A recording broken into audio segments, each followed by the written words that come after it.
1 year ago, January 7th, the Eaton and Palisades fires turned ordinary days into a fight for survival. We've never had a fire like this. It's bad. It's horrific.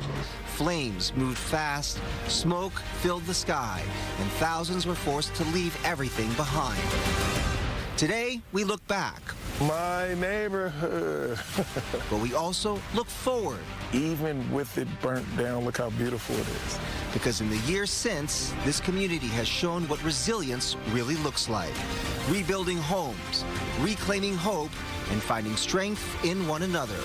This is the story of a community still healing and still standing. And good morning. Welcome to Good Day LA at 6 a.m. I'm Bob DeCastro live in Altadena. And I'm Jennifer Lammers live this morning in the Pacific Palisades as we remember the wildfire coverage, our special coverage, Good Day LA's special coverage of the Eaton and Palisades fires. Certainly an emotional day out here in the Pacific Palisades where I am near the recreation center for the many thousands of people who survived what happened 1 year ago today.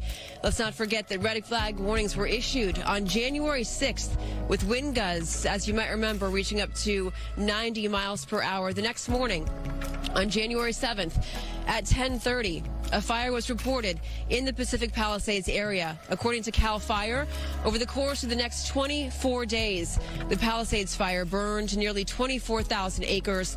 It damaged 973 structures and destroyed nearly 7,000 more. It claimed 12 lives and injured 4 people, including a firefighter. Thousands upon thousands were forced to evacuate, leaving behind their homes, their belongings, and their irreplaceable memories. And 1 year later, the community continues to heal and rebuild what was lost.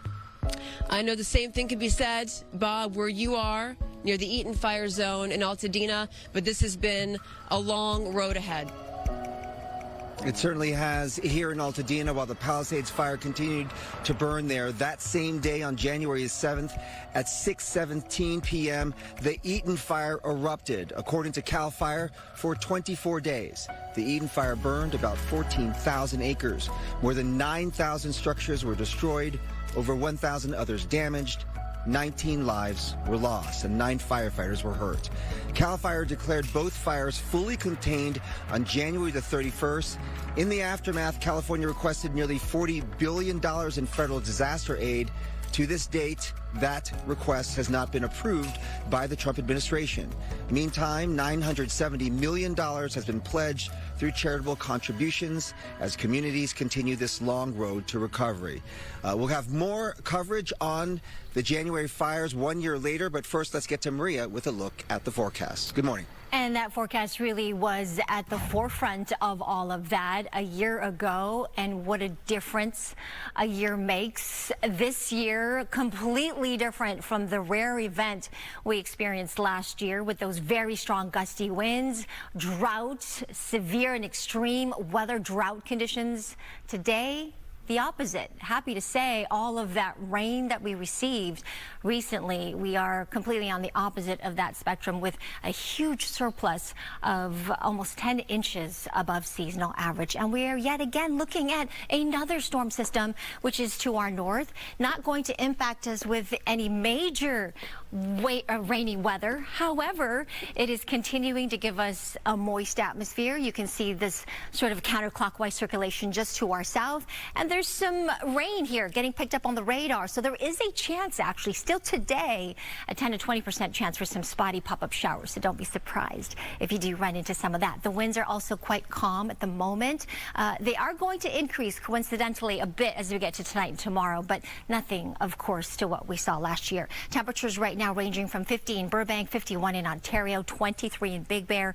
Highs today will be cooler than average in the 60s in the low desert areas, 57 in the high desert. The mountains eventually getting to around 41. Downtown LA, 65, below that average of 68 with that mix of sunshine, clouds, and that 10 to 20% chance for some showers.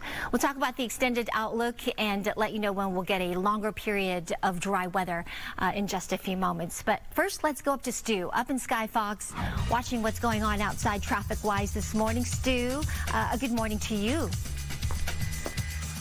Hey, good morning, Maria. Good morning, everybody. And let's talk a little freeway action. It's going to be the 101 in the Hollywood area. And I'm telling you, it's getting a little busy down there. Might not look too crazy busy, but the northbound lanes starting to load up. Now, that's going to be northbound coming away from the 110 through the Hollywood area. You can see it right there. Southbound, oddly enough, looking good this morning. Usually this portion that we're showing you right there, just past Vermont, is going to be a little bit more brake lights. But today, still moving very, very well. And it is looking like a good drive on that 101. Now we're going to send it back to Jen in the Palisades. Good morning, Jen. Good morning to you, Stu. You know, as we talk to survivors out here in the Pacific Palisades, I'm joined by David Shirley. Now, David Shirley has felt this on both sides of the coin. So he lost his home in the Pacific Palisades, but then also you have since then been in charge of helping your neighbors and your friends rebuild out here. First of all, thank you for being here this morning. Thank you for having me. I wanted to ask you how today feels for you. It's strange. It's strange. The world changed for all of us up here a year ago today.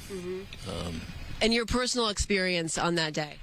Our house burning down was tough. It was my wife's family's home of 50 years, and it was sad to see it go. We thought it was going to make it up until the last day, and then it was gone.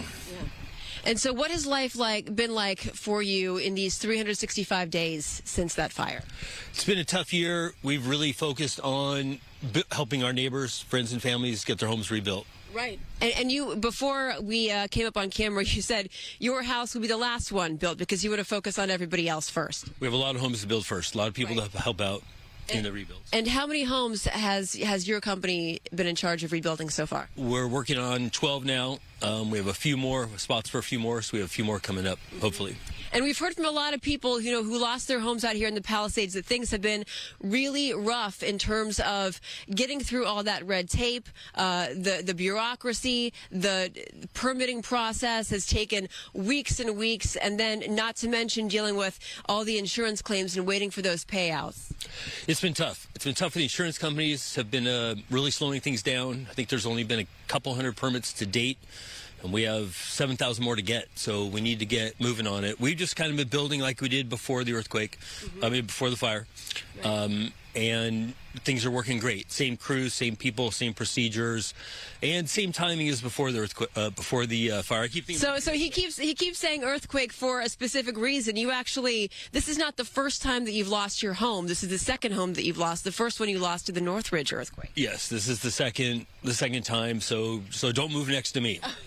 In other words, this has been an uphill battle for people, not just in the Palisades, but also in the Eaton fire zone in Altadena. When you consider what rebuilding is going to look like here in the Palisades in terms of the materials that they're going to be using, the hardening of their homes, in case, God forbid, anything like this happens in the future? It'll be very similar materials, same homes we've been building for 100 years. We build more of a fireproof home. We built one over here in the center of the Palisades, and it survived the fire, the only one. It was exciting to see it there after all the smoke cleared. Kind of strange, though, it's out there all by itself. Yeah. And so you have been doing this for 6 generations. Number seven generations. As your son over here, Michael, emerges from the shadows back here. It's still very, very early. Michael, welcome. You lost your home too. So how is today feeling for you?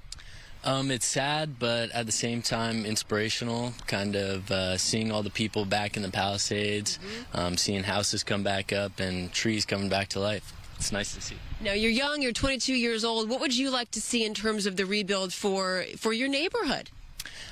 Just everyone getting back into the Palisades. We miss the community and we want it back. Yeah. What do you miss most about it?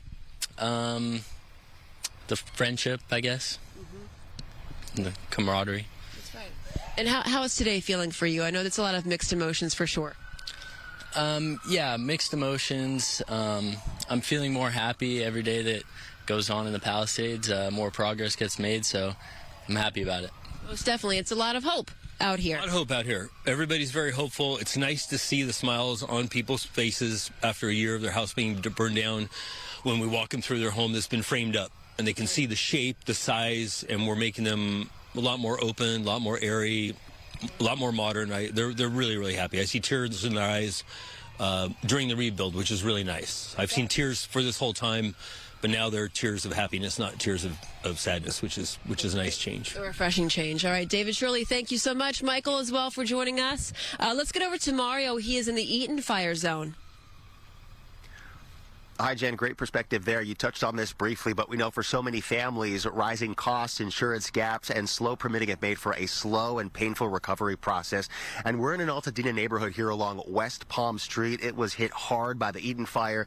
You can see this property here behind me, or what will be a new home under construction, surrounded by several empty lots. Out of the thousands of structures that have been destroyed, only a handful here have been fully completed so far. So take a look. 1 year ago, a fast-moving firestorm ignited here in Eaton Canyon. It ripped through Altadena and Pasadena, killing 19 people and destroying more than 9,400 structures. The Eaton fire grew to nearly 14,000 acres, and it became one of the deadliest and most destructive wildfires in California history. In just hours, we saw entire neighborhoods wiped out, families forced to run, homes, schools, and places of worship reduced to just ash. Now, amid the loss, a powerful symbol of survival, children from the Pasadena Jewish Temple and Center carrying lights of hope during a ceremony last night, walking together back to the ground where their temple once stood, all gathered now inside a temporary tent, their sanctuary for the moment after the original temple built in the 1940s was destroyed by the fire. It tore through this area house after house, business after business, leaving little behind. Take a listen. I think we forget that a crisis like this takes decades to kind of come back from. Not only do we have, generational, in Altadena, people that lost their homes and had spent years and years and years there, we have community members that may never return. And the impact it has on our community will be long-lasting, far beyond just the 1 year. And 1 year later, community members coming together to honor those lost and recognize the road to recovery. The evening begins at 5 p.m., a community gathering in Altadena on Lake Avenue offering remembrance, reflection, and support for fire survivors.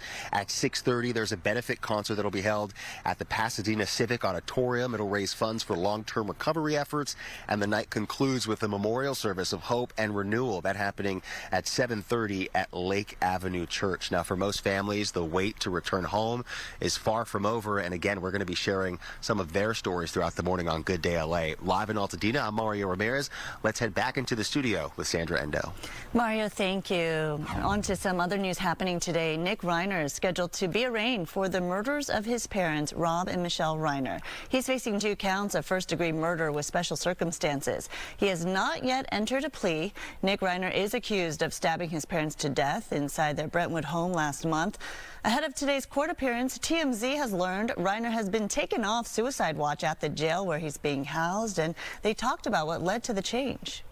The policy is that basically if an inmate goes 2 weeks without a suicide attempt, that they will remove, they call it an anti-suicide smock. It basically keeps their hands, in a position where they can't do anything to harm themselves. So they've removed that smock. However, a judge has not ruled on this yet. So until that time, and which could happen tomorrow, but until that time, they are keeping him in a high observation unit. Prosecutors have filed a special circumstance allegation as well of multiple murders, making Nick Reiner eligible for the death penalty. But the LA County District Attorney has not yet announced a decision on whether his office will seek a death sentence. Now, coming up, a woman is being detained over the death of her baby in Santa Monica. We'll have the details on that case.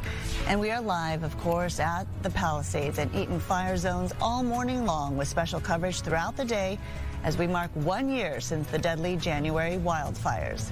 Stay with us. We'll be right back.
6:15 right now, developing news in Santa Monica this morning where a woman is in custody for the death of her baby. Police found the baby believed to be about 15 months old in a Santa Monica apartment building yesterday afternoon.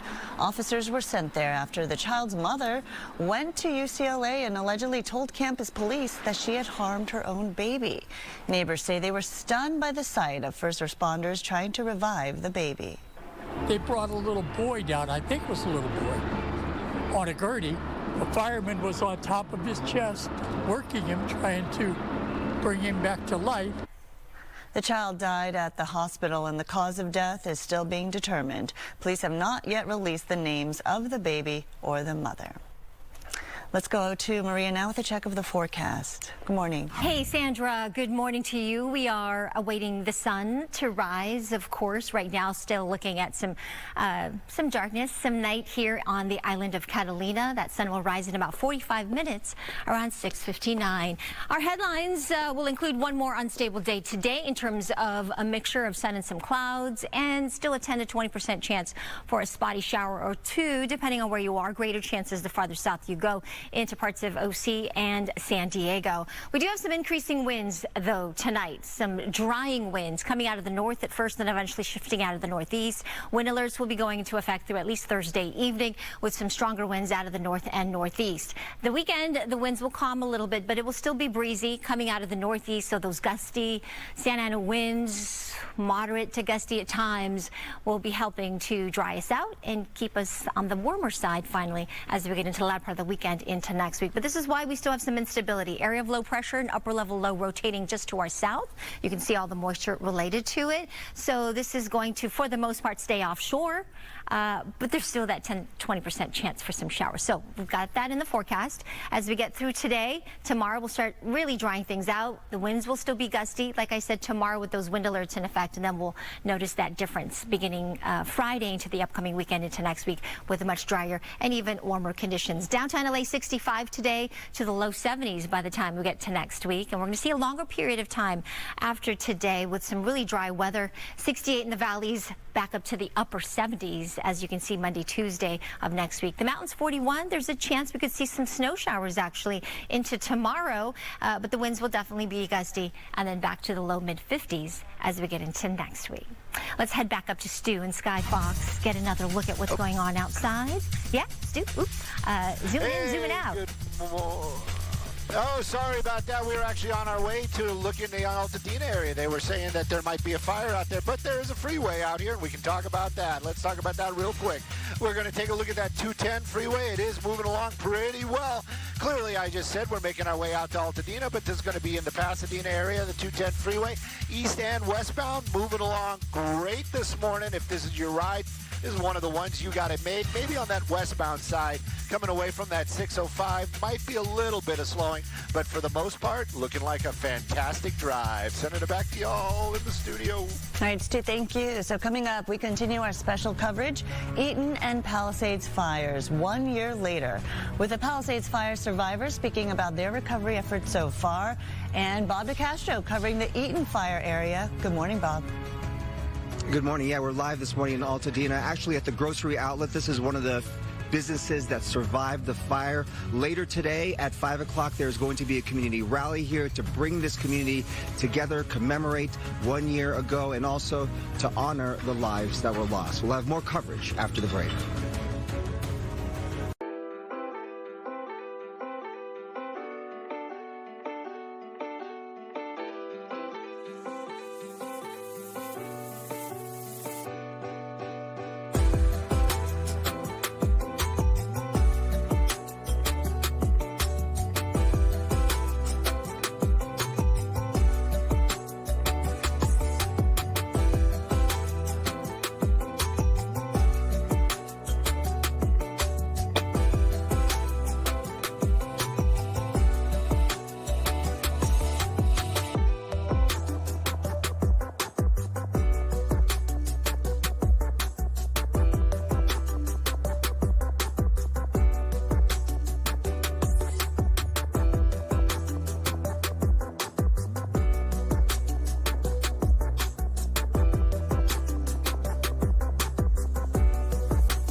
It is January 7th, 2026, and welcome back to Good Day LA's special coverage of the Eaton and Palisades fires 1 year later. I'm Jennifer Lammers, live in Pacific Palisades.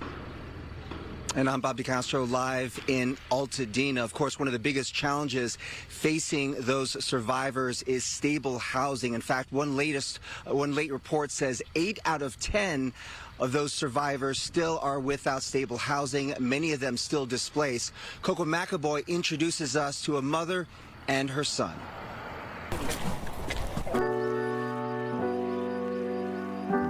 This is my home. Let me tell you where everything was at. Tatris Beasley and her son, Aaron Miller, walk around the empty lot that was once home to their cherished black and white house with red accents in Pasadena. That's why I still come by, so I cannot forget, what was there. Or the memories throughout her 12 years as a first-time homeowner. From birthday bashes. Happy birthday to you. To the annual Glen Street block parties with her neighbors. All reminding her of what was before the Eaton fire on January 7th, 2025. Now 1 year later. So fast, though. It's like, here we are again, and the emotions start picking up like... Beasley and Miller evacuated in the middle of the night to the Pasadena Convention Center, where we first spoke with them. When we left the home, we had all intentions of coming back. We didn't think we weren't coming back. Then the unimaginable happened. This is my house. Oh, God, help me. Miller documenting it all in disbelief. All of their belongings burning in the fire, including Miller's business equipment. I remember trying to get into the door to grab a few last-minute items. I actually opened the door and I saw the fire coming from the back to the front, and it was coming fast. Yeah, so I'm glad that I didn't, but yeah. Because I would never be the same if something happened to him. Since the fire, nothing has been the same, though. Beasley had just paid off her mortgage before the Eaton fire. Though Liberty Mutual Insurance sent her money for personal items and rebuilding, she's still in limbo. So I'm hoping that I can, make sure I have enough finances to get the house that I want and not have to have a mortgage again. Securing resources is also a challenge, especially for Miller, who was a tenant at the house. I would just say the process is a little bit confusing. They don't reach out to you. You have to reach out to them and get your own resources. Despite the hurdles, they are ready to rebuild. My neighbor said, when you going to start? I'm waiting, but I'm being patient and trusting God. That soon, they'll be back home with their Glen Street family. What's his name, David? Balam. Balam. And its newest member, baby Balam, born after the Eaton fire. That's our first. This is our hope. Yeah. Our hope baby, right? Hope for Beasley, Miller, and the whole neighborhood to turn their losses into new beginnings. This is still a long journey, Very. Still a long journey for us, So, but we're here.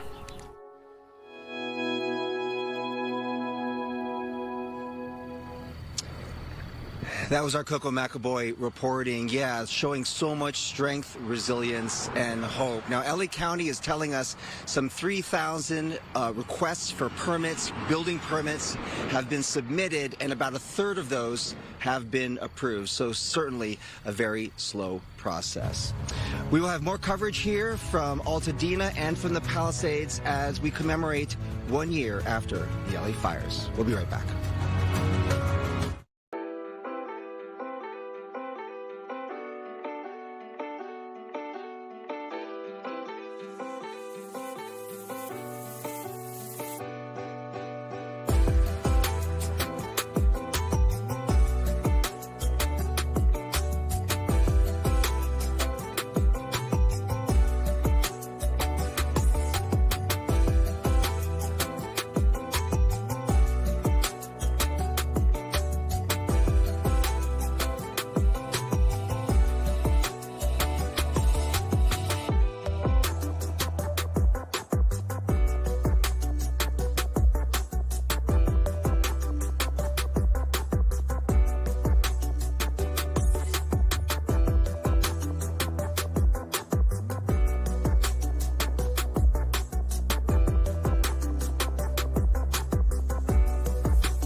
A year ago, the night sky glowed orange.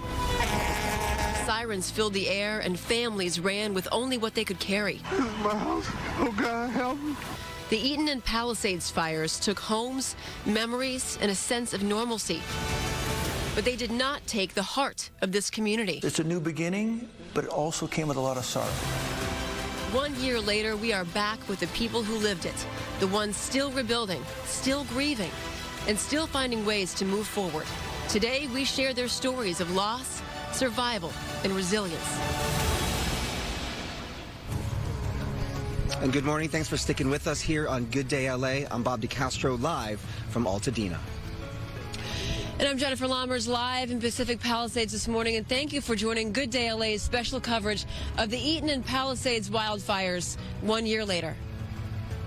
And we'll have this coverage throughout the day this morning on Good Day LA, and of course this evening. In fact, here in Altadena at the grocery outlet, there will be a rally here to bring this community together. All sorts of events happening across Southern California here to commemorate this day. And this is these communities still want to not be forgotten.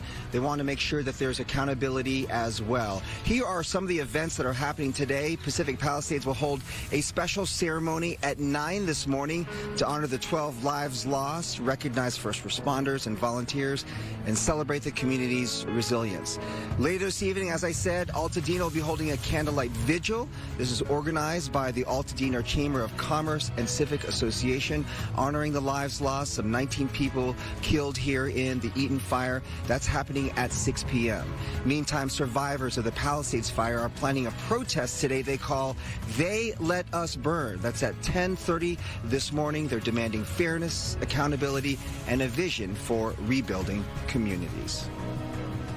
At the time of the fires, our parent company, Fox Corporation, and dedicated Fox viewers quickly funded over $4 million for the Fox Red Cross Wildfire Relief Campaign, which enabled Red Cross teams to respond to the needs of the community right away. Of course, we're going to have extensive coverage as we mark 1 year since these wildfires all morning long. But for right now, let's get over to Maria. Boy, conditions out here could not be any more different than they were 1 year ago today, Maria. Such a contrast. Definitely, Jen, Bob, good morning. It's difficult to start the forecast this morning without reflecting back on how different it was just a year ago. A year ago, we were dealing with very little rain. It was the second driest start, really, to the winter season. We had zero rain measured at 1/10 of an inch or more. We had severe to extreme drought conditions. Today, we have no drought. We have had over 14 inches of rain already, almost meeting the entire season's rainfall total, and we've had over 15 days of measurable rain. And today, the rain is in the forecast. We've got an upper level low pressure system that we're watching.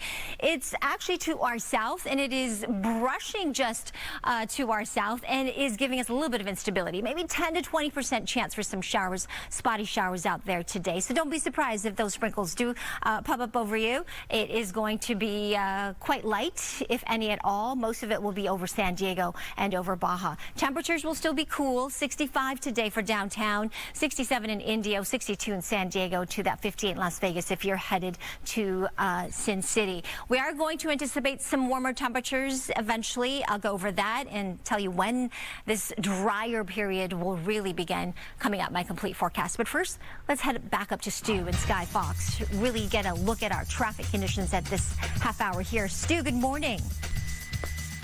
Hey, good morning, Maria. Good morning, everybody. Traffic is starting to build. People are getting back to work. It's Wednesday, first Wednesday of the year, and you can see it right there. That 60 freeway getting a little backed up, especially if you're going to be heading westbound. Coming away from the 605 over to the 710, you can see it right there.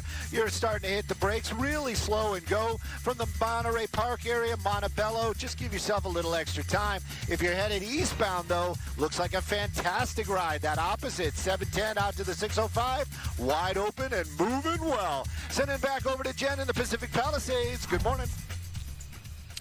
Good morning to you, Stu. Okay, so I met my next guest actually over social media. In the days following the Pacific Palisades wildfire, I got a sense from this gut-wrenching video that he documented everything that happened in the first 48 hours of the Palisades fire and what happened to his home, burning to the ground, trying to help his neighbors as the fire was breaking out in his neighborhood. I later, in the weeks that followed, caught up with his family as they took a tour of what was left of their home for the first time. Take a look. What's left to say when there's nothing left? For 9-year-old Grayson and his 6-year-old sister Sadie, a hug from mom as they see what's left of their home for the first time. Well, you can grab the mail on the way out.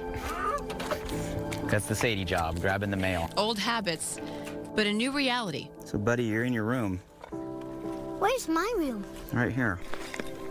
Oh, God. Mom, help me bring the dino. Mom, I found one of my turtles. You okay?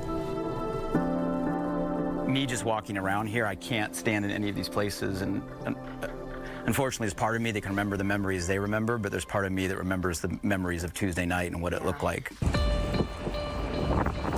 From the moment Blake saw smoke over the hill to fire in his neighborhood, he stayed back and documented everything.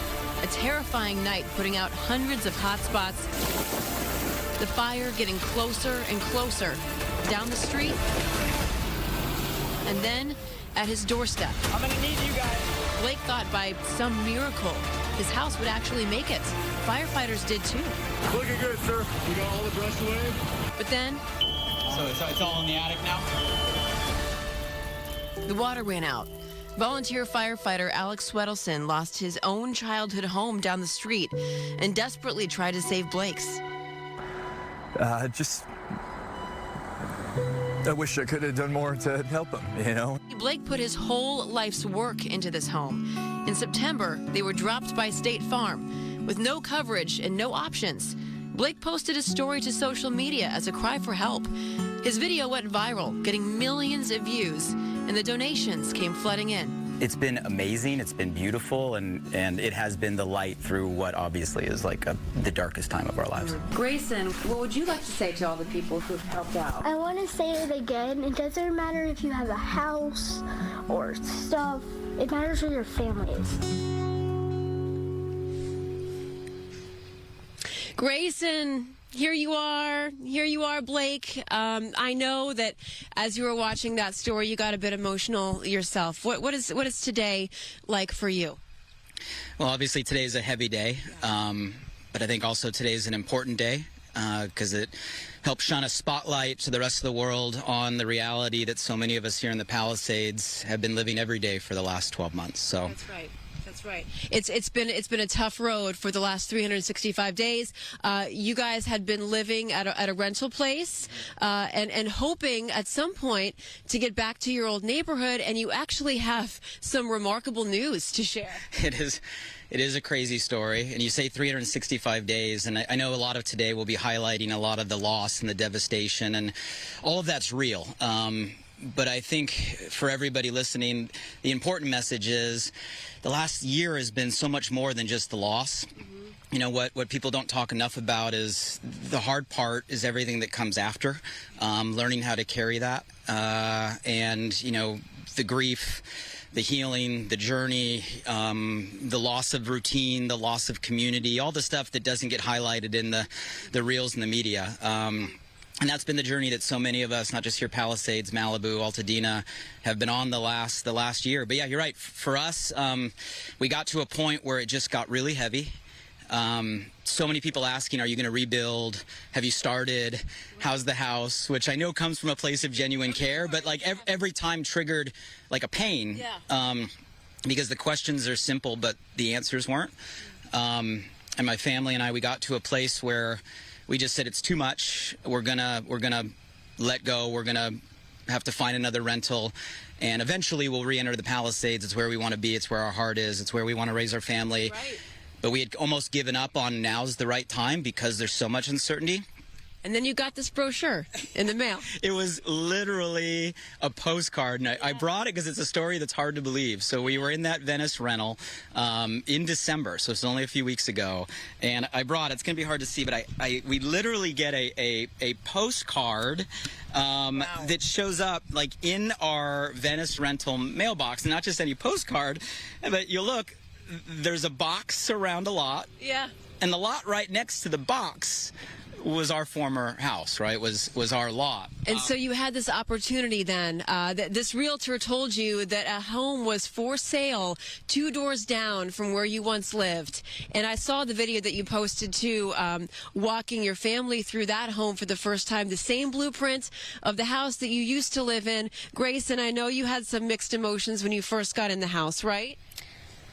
So I would say when we moved to the new house, it was kind of exciting. It was a little different too. Of course. It kind of spooked me because I'm like, am I at the same place?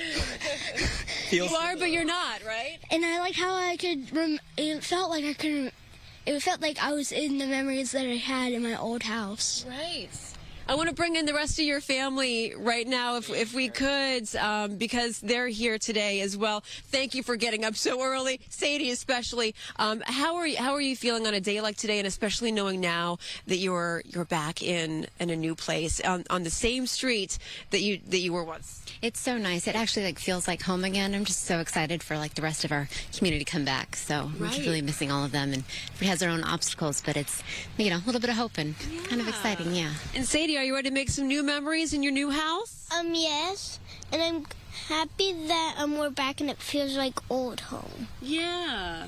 Does it help to be on the same street that you used to be and ride your bike and everything? Yes. Yeah, it does. Well, you know what? Thank you guys so much for I feel like we're a part of your family now. We've taken this journey along with you.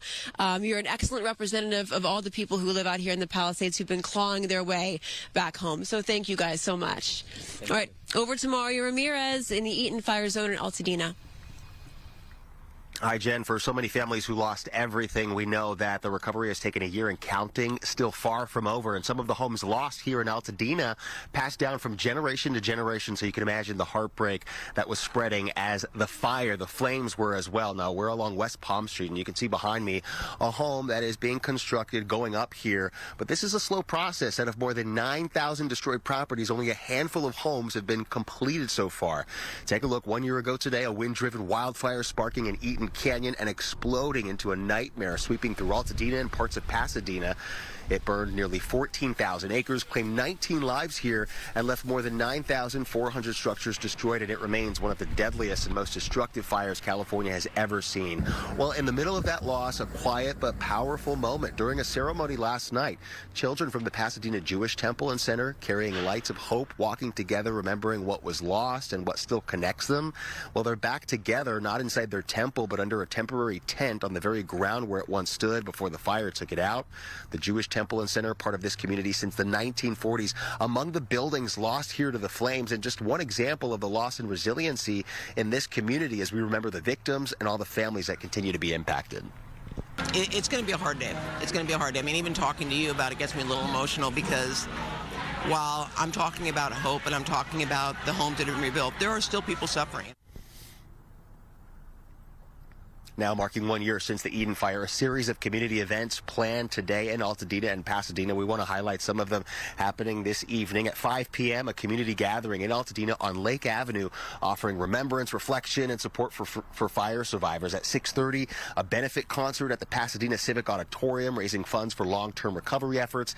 And the night concludes with the memorial service of hope and renewal at Lake Avenue Church at 7:30. Now, as for the recovery efforts, LA County officials say more rebuilding permits are in the pipeline, but they acknowledge that the recovery here will take years. For now, that's the latest here in Altadena. I'm Mario Ramirez. Let's go back to the studio with Maria.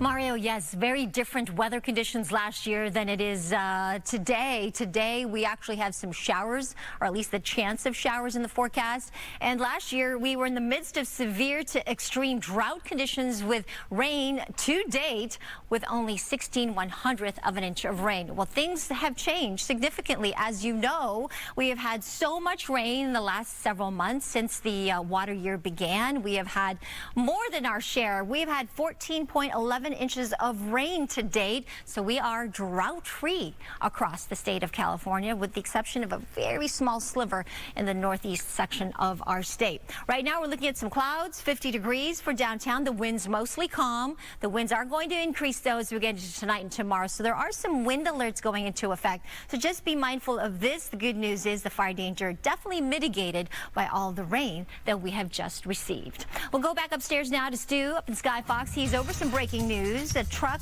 and a train. What's the result, Stu?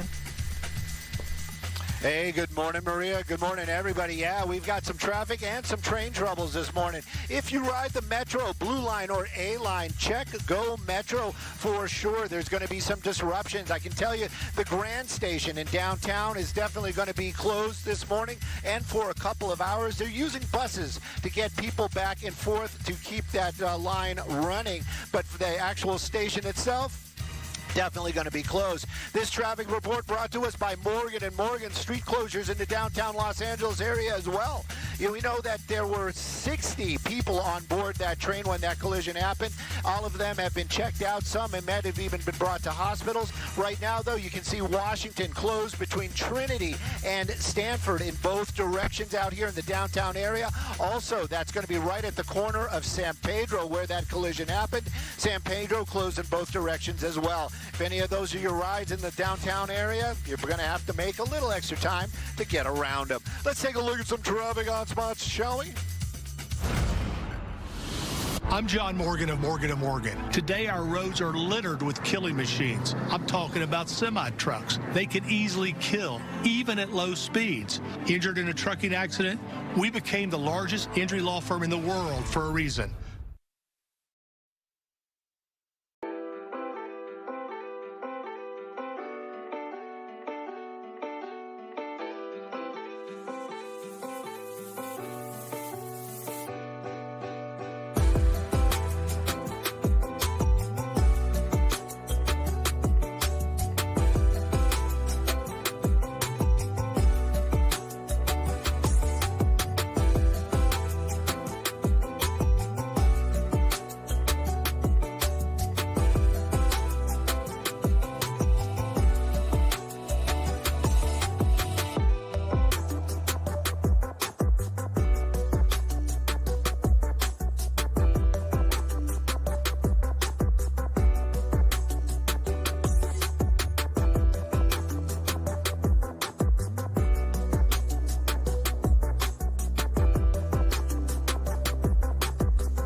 Welcome back to our special coverage of the Eaton and Palisades fires 1 year later. I'm Jennifer Lammers, live in Pacific Palisades.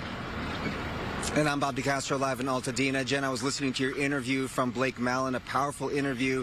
And today is a day where we honor those survivors and realize that there are challenges ahead. In fact, with daylight now, as you drive through Altadena and you see all of these empty spaces, these empty lots, you realize there is a long road ahead. But there is hope. In fact, one of those empty lots right behind me, as you see right there, this was a vibrant community center called Rhythms of the Village. And Emeka here was the owner of Rhythms of the Village, this community center, joining us here this morning. And must be surreal to actually stand here today and know that it was a year ago that your place was lost here. Yeah, you know, a year, it feels like so much time has passed. It happened so fast, and we're just thankful to be alive, grateful to all the support that people have poured into our community. And yeah, Rhythms of the Village, we are still standing. Yeah. Not in this brick and mortar. Tell us about Rhythms of the Village, because you're someone who has been in this community for a long time. You've been telling me about your friends, your family. You went to middle school here, but this really was a wonderful place where people love to gather. Certainly. You know, twice a year we would have festivals here at Rhythms of the Village where thousands of residents would come out, and they were multicultural. So you would have Azteca performers, you would have Brazilian capoeira, jazz, R&B, and over 70 vendors. So this brought out an intergenerational crowd of people where you have all ages of people coming to. So this was like the meeting place, the gathering place for all of Altadena to come. And the heartbeat was the drums. You know, you would hear the drums every Saturday, and people miss it. And that heartbeat, though, continues. I mean, your resilience is so amazing to me that you've been able to still carry this forward. Even without your place to gather here, you found other places to bring people together. Certainly. You know, last year we had to be very strategic and resourceful, and we were able to pivot and have our festivals at John Muir High. And there we also had thousands of residents gather after the fire, and it was truly tremendous experience. And you've had to be resourceful also, because you lost everything, pretty much millions of dollars of stuff inside your community center. You've had to rebuild here, and you have to come up with the funds to be able to do all of these things. So yeah, we've been fortunate to have community partners, donors from all over the nation. And LA Commons, they helped us. Nonprofits have helped us to keep the festivals going, and we still have people on the ground at my father's house giving. And the merchandise that you continue to sell, right? Yeah. Tell us about that. Oh, you know, this is signature Altadena merchandise. I've been making it since 2013. So over the years, residents would always come, and this is what they put on to represent their hometown. So once the site went burning down, they start reaching out to me immediately, and some of them lost their Altadena merchandise in the fire. Tell us quickly that website, so if people want to... yes, please go to rhythmsofthevillage.com, and you can go get our signature Altadena merchandise. And really quickly, Emeka, for you personally, because you've been telling me about your family. You have two little ones, right? A 3-year-old who went through this, and a brand new baby, right? So you said today is a day that you wanted to try to make it as sort of normal as possible for the family. Yes, because this day last year was not normal for us, having to drive through flames and smoke and ash. And that adversity, it brought us closer together. So today I want to hold on to that tight-knit family that we are and hold each other a little bit closer, you know, and let me know how valuable life is, you know, and I value the life. I don't have the stuff, the inventory that I had here, but I can slowly accumulate them back. But once you lose life, you can't get that back as easy. So for the ones that we lost, we know our hearts go out to them. And for my little ones, I want them to see joy as we continue to rebuild. Well, our hearts go out to you and your family, and we're glad that you're resilient, and we really thank you for all you do for the community here. Well, thank you. Yes. Appreciate you. Okay. Yes. All right, so we'll have more stories from survivors like Emeka and others who are strong and resilient through all of this as we continue our coverage here. We'll send it back to you in the studio. Bob, such powerful stories. Thank you so much for bringing that to us this morning. I love that he said joy. Because we can find joy in the little things. And there's hope. There is hope. Yeah. Some of my favorite words. Yeah.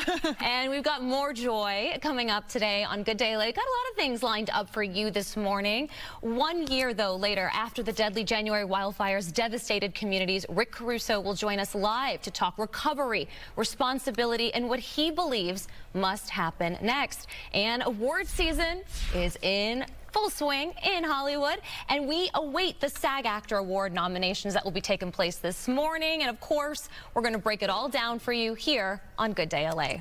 And Rob Reiner's son, Nick Reiner, is expected to be arraigned later this morning, so we'll have the latest on this high-profile case. But for now, let's go out to Gigi Graciette. She is in the Palisades area this morning. Hi there, Gigi. That's right. 1 year after the devastating fire that changed so many people's lives, today we are remembering the victims. We're talking about the many challenges they still face here in the Palisades, and we're celebrating some of the wins. We'll have that and much more coming up after the break on Good Day LA.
One year ago, flames ripped through the Altadena and Palisades communities, forcing families to run. I saw the fire coming from the back to the front, and it was coming fast. And changing lives forever. Homes were lost, neighborhoods forever altered, and for many, the road back has been long and still is. It's still a long journey. It's a balance of gratitude and grief. But now we also mark something else, the strength that rose from the ashes, neighbors helping neighbors, communities rebuilding together. 1 year later, we return to the places forever changed and the people who refuse to be defined by the fire.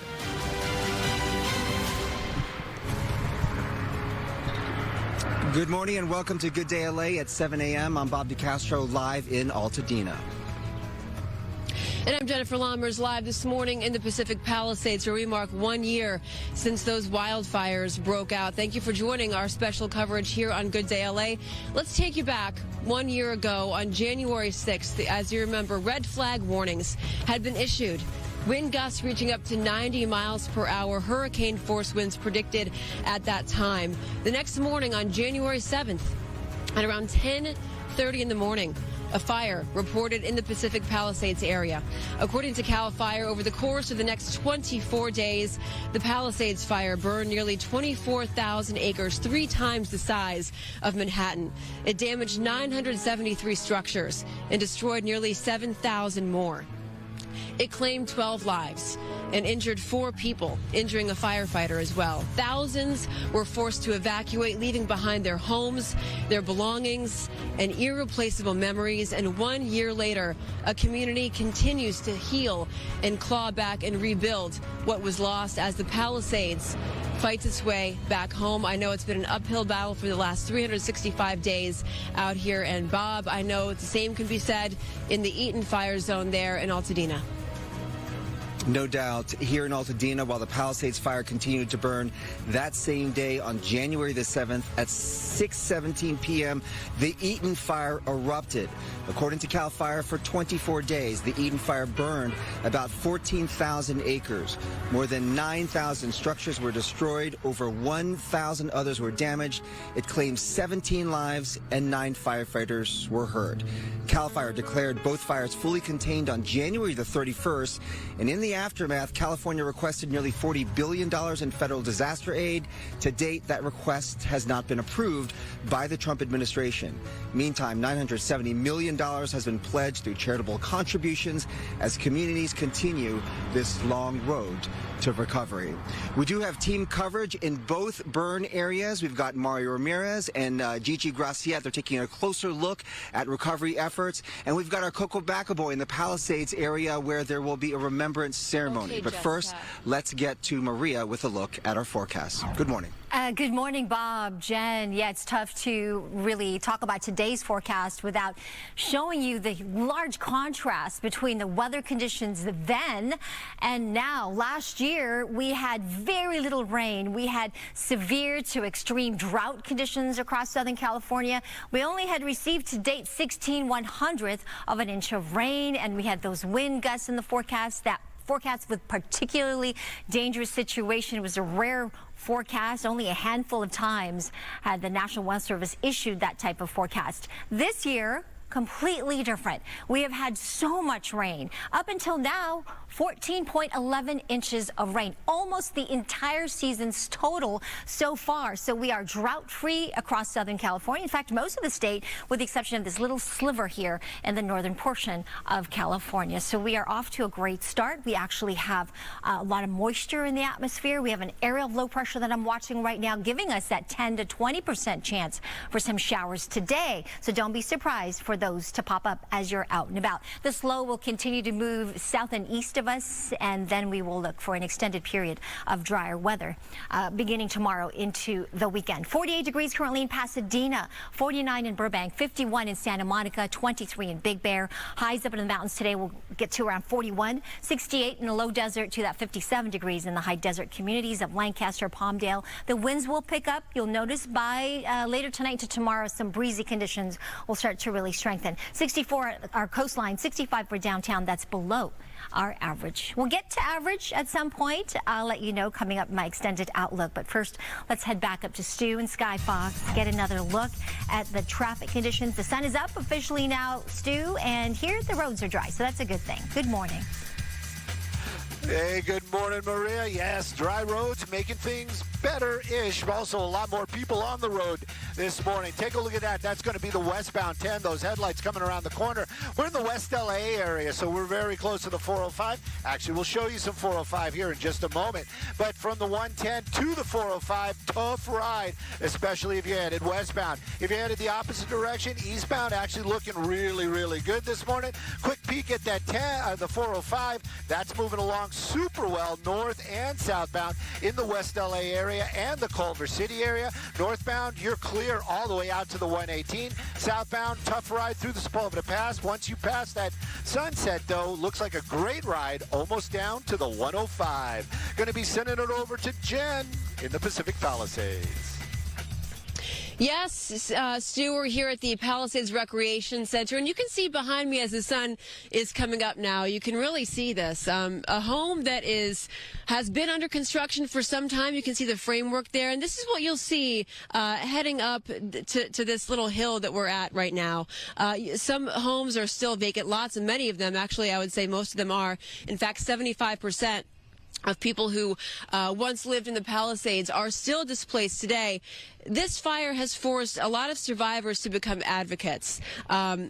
Namely, my next guest, Jessica Rogers. She is of the Pacific Palisades Residents Association. You head that organization if you want to come on in. Jessica, thank you for being here this morning. You've been so concerned about other people who've been in this area almost since day one, but you yourself have suffered your own personal loss. You lost your home in the Palisades. I did. It burned to the ground, and it's still just an empty lot. So how does a day like this feel to you? This is going to sound really strange, but there's hope, and it's almost a little bit of excitement knowing how many of us are going to come together today. Right. So the fact that the community is so strong and so resilient that we're all making the effort to show up for each other today makes me feel good. And this is, the anniversary of the absolute worst day of my life. And I feel good. I'm so grateful that the families of all the deceased from the fire are coming today, and we're going to have an opportunity to support them and love on them and gift them with our love and support. And we have beautiful ceremonies planned for them, and we're really, really excited about it. Tell me more about that ceremony. So, we decided that the American Legion was the best place to represent this community given their involvement since day one in the fire. They opened their doors to the community right after the fire, and they've been the full support for the community. We created the Palisades Long-Term Recovery Group out of the American Legion. So this is really the right place for us to have a very neutral community event. Every organization in the Palisades is going to be there. We're going to walk in a procession to the village green where we're going to lay wreaths down. We're going to ring the bell 12 times for each of the deceased, and we're going to say prayers and offer flowers, and there's a lot going on. There's a big surprise at the very end. We're going to get a blessing from Native American tribe. The Tachi-Yokut drove down for over 10 hours yesterday to come down and give a very special blessing to the families and to the earth and to the community, and that's how we're going to end the ceremony for the day. But there's a lot of other little pieces that I skipped out in the middle. Your head wants to keep going to the word anniversary, right? But anniversary is indicative of something that's celebratory. And of course, in the first few days and weeks and months that followed these wildfires, there's nothing to celebrate except for what you had just said, the idea of neighbor helping neighbor and people showing up, even if they weren't directly impacted by these fires. They showed up and they donated their money and they spent their time to help others who they didn't even know. Yeah, so the truth is this really is a commemoration. It's a remembrance. We're going to have a very solemn event, and this is an incredibly difficult day for all of us. I know that I haven't run into a single resident here or survivor who is not absolutely still heartbroken and devastated. We're still deeply grieving, heavily traumatized. But there is something to say when you all come together and you stand each other up.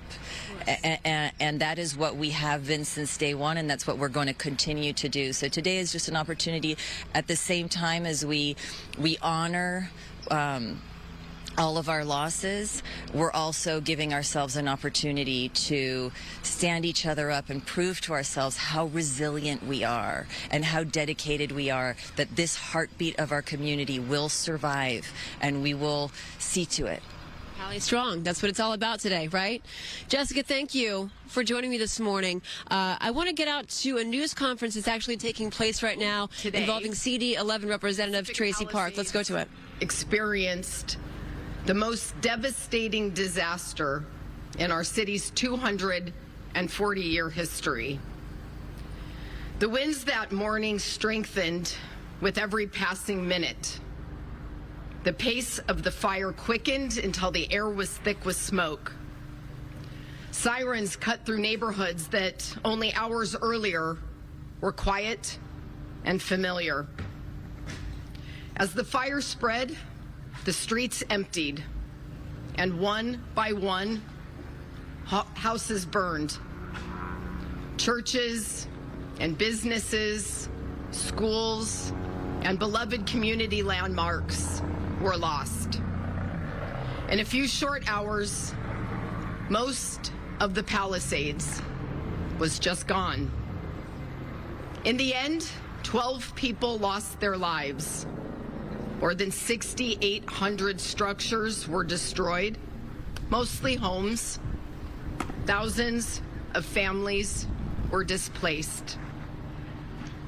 For most, there was nothing to return to, and nothing prepares a community for a day like that. But today isn't just about what happened on January 7th. The real story is about what happened after. In the hours and days that followed, something extraordinary emerged from the devastation. Neighbors helped neighbors evacuate. People opened up their lives to strangers. And our city came together like never before. Entire communities showed up for the Palisades with compassion, generosity, and resources. There are countless Palisadians whose courage and selflessness carried the community forward in those first terrifying moments and in the long weeks that followed. And while I can't name them all, some of them are here this morning. Sue Cole, Allison Polhill, so many more. As the Palisades burned, first responders headed headfirst into danger, even while the water system slowly drained away.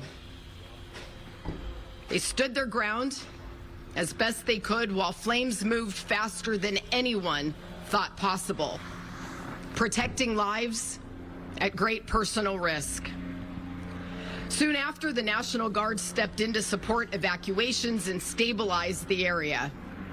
The U.S. Army Corps of Engineers undertook a monumental task, clearing the destroyed parcels in record time, an effort that became the largest fast-scale removal of debris in modern history. City departments worked around the clock to restore water and power, to reopen roads, shore up bulkheads, prepare for storms, and protect neighbors from anticipated floods and mud flow. This work wasn't always visible, but it was essential, and it continues to this day. We also saw leadership step up to protect residents from being victimized again after the disaster. Our district attorney, Nathan Hochman, took decisive action to prevent fraud, price gouging, and exploitation at a time when families were especially vulnerable. And he's still taking on unscrupulous, unlicensed contractors. That matters. Because recovery isn't just about rebuilding structures, it's about protecting people when they are most vulnerable and most exposed. And still, 1 year later, we have to be honest with ourselves. Recovery doesn't happen on an anniversary timeline. For many families, the road back has been slow, uncertain, and deeply frustrating. Seniors, renters, small businesses, people living month to month, holding on by a string, trying to navigate permits, insurance, bureaucracy, all while carrying the emotional weight of everything that was lost. We cannot let them be forgotten with the passage of time. 1 year later, and rebuilding fees have still not been waived across the board. I'm going to continue fighting to make sure the city of LA does right by the residents who contributed their fair share and more to the city. Palisades residents are not applying for permits because they want to remodel. It is not voluntary. They are applying because their homes and businesses burned to the ground through no fault of their own. Waiving those fees isn't charity, it's fairness, and it's the least we can do. The Palisades fire also forced us to confront a broader truth, one that extends far beyond this community. Public safety is not theoretical, it is not abstract, it is the difference between order and chaos when things go wrong.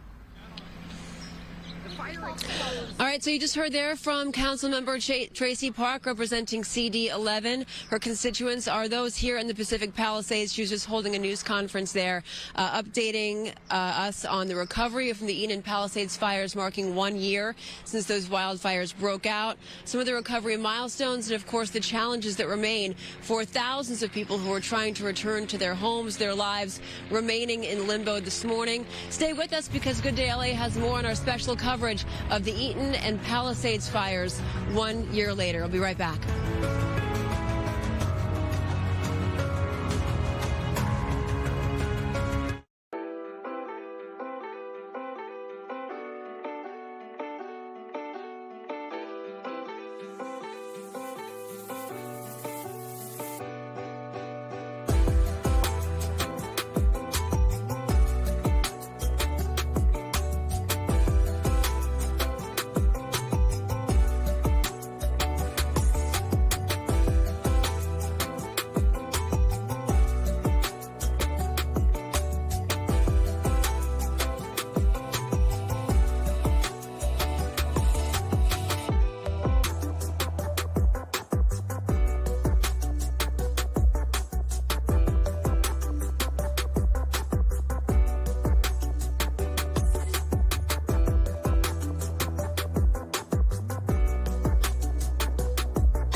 I'm Bob DeCastro live in Altadena as we continue our special team coverage of the LA fires 1 year later. We want to tell you that across the state today, flags will be flown at half-staff.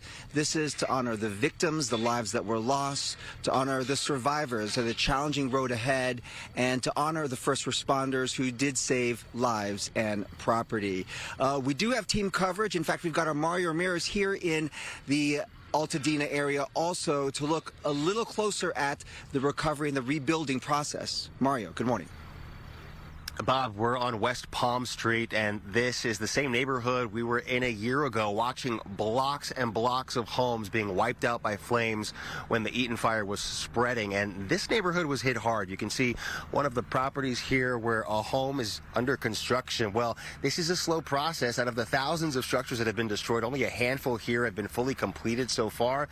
And we see lots of empty lots here in the area. So let's bring you back to that scene when that fast-moving firestorm ignited in Eaton Canyon, ripping through Altadena and Pasadena. It killed 19 people and destroyed more than 9,400 structures. Now, that fire grew to nearly 14,000 acres, becoming one of the deadliest and most destructive wildfires in California's history. In just hours, entire neighborhoods were wiped out. Families forced to run, homes, schools, places of worship reduced to ash. Now, amid the loss, there was a powerful symbol of survival. Children from the Pasadena Jewish Temple and Center carrying lights of hope. This was during a ceremony last night, walking together back to the ground where the temple once stood, all gathered now inside of a temporary tent, their sanctuary for the time being, after the original temple built in the 1940s was destroyed. That firestorm tore through the area, house after house, business after business, leaving little behind. Take a listen.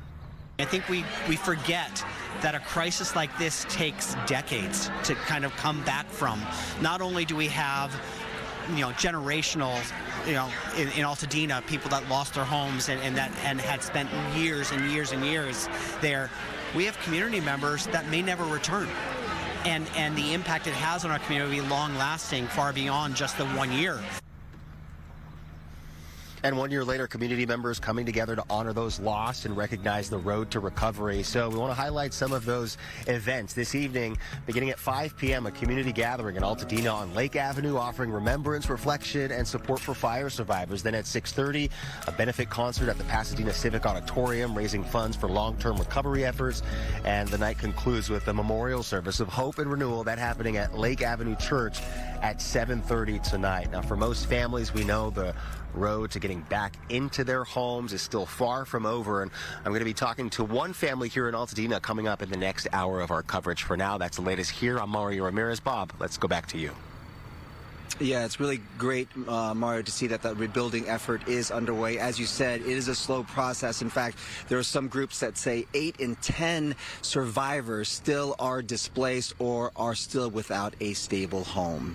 All right, a lot of events happening today. In fact, one will be taking place here at the grocery outlet at 5 this afternoon. So people will be out and about to commemorate this day. Let's send it over to Maria with a look at the forecast. Maria. Yeah, very different conditions today than 1 year ago. I mean, it couldn't be more opposite in terms of what is going on outside. Outside, it is calm. Last year, we were talking about a particularly dangerous situation when it came to the forecast with these strong, powerful winds that were gusting up to 100 miles per hour, fanning those flames. We had a record dry fall and winter season with very little rain, only 1/1600th of an inch of rain to date. Very opposite of what we are looking at to date, which is over 14 inches right now, and exceptionally dry vegetation. So the good news is today we have a lot of moisture in our vegetation. So the fire danger is actually quite reduced, considering that the winds, which are now on the calmer side, which is a great thing, but already coming out of the north and northeast, the winds are due to pick up in strength as we get to tonight and tomorrow as high pressure starts to build. But because of the moisture that we have in our vegetation, fire danger and that fire potential is actually quite lower. So we have a surplus this season of almost 10 inches, over 9.5 inches of rain so far above seasonal average. So that's a really, really good thing this year. 65 in Burbank for the high temperature this afternoon. 68 in Woodland Hills. Grab that sweatshirt. You'll still need it, maybe even an umbrella, as we do expect a 10 to 20% chance for some spotty showers today. 64 in Santa Monica. 41 in Big Bear to that 68 in Palm Springs. All right, there's my weather for now. Bob, I'll send it back to you.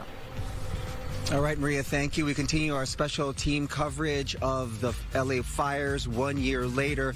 As we know, lots of survivors are still dealing with a lot of trauma, and we meet one special girl who found some healing and fellowship simply by writing, and now she's out to help others. We'll have her story after break.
It is January 7th, 2026. Welcome back to Good Day LA. I'm Jennifer Lammers, live from Pacific Palisades.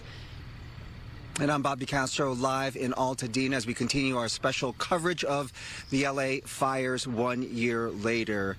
So many survivors still dealing with the issue of trauma. Lives were lost. For many families, they lost just about everything, their homes, their schools, even their places of worship.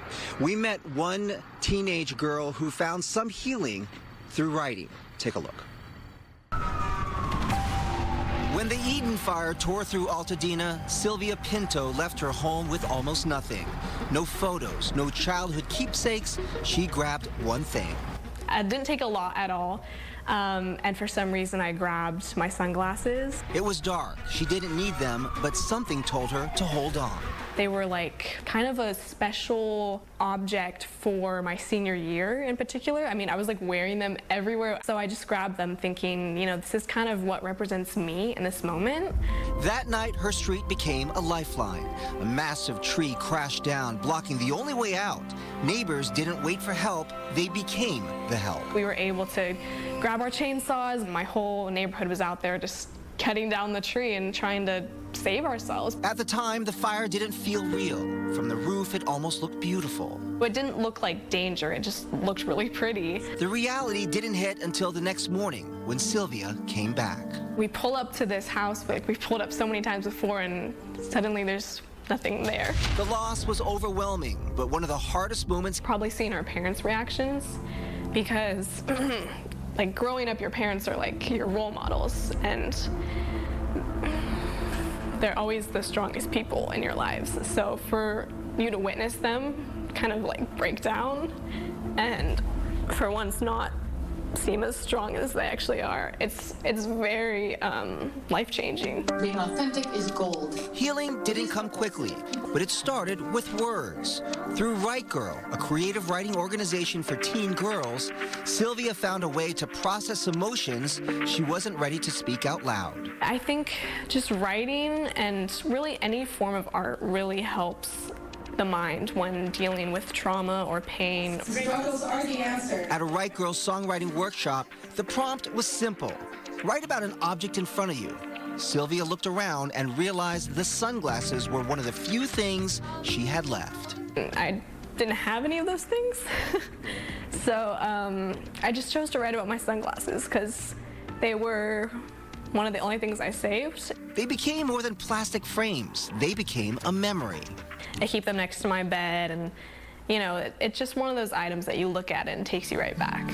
So fragile within my grasp. That piece became a song, later performed by acclaimed songwriter Shelley Peiken. And it meant a lot to me, you know, hearing my own creations being performed by such an amazing, you know, singer-songwriter. So it was a really great experience. Oh, fact or fiction? Right Girl leaders say stories like Sylvia's show why creative writing is such a powerful tool after trauma. Some of our members are still so emotional about it that it's really even hard for them to speak about what they lost and how they were impacted.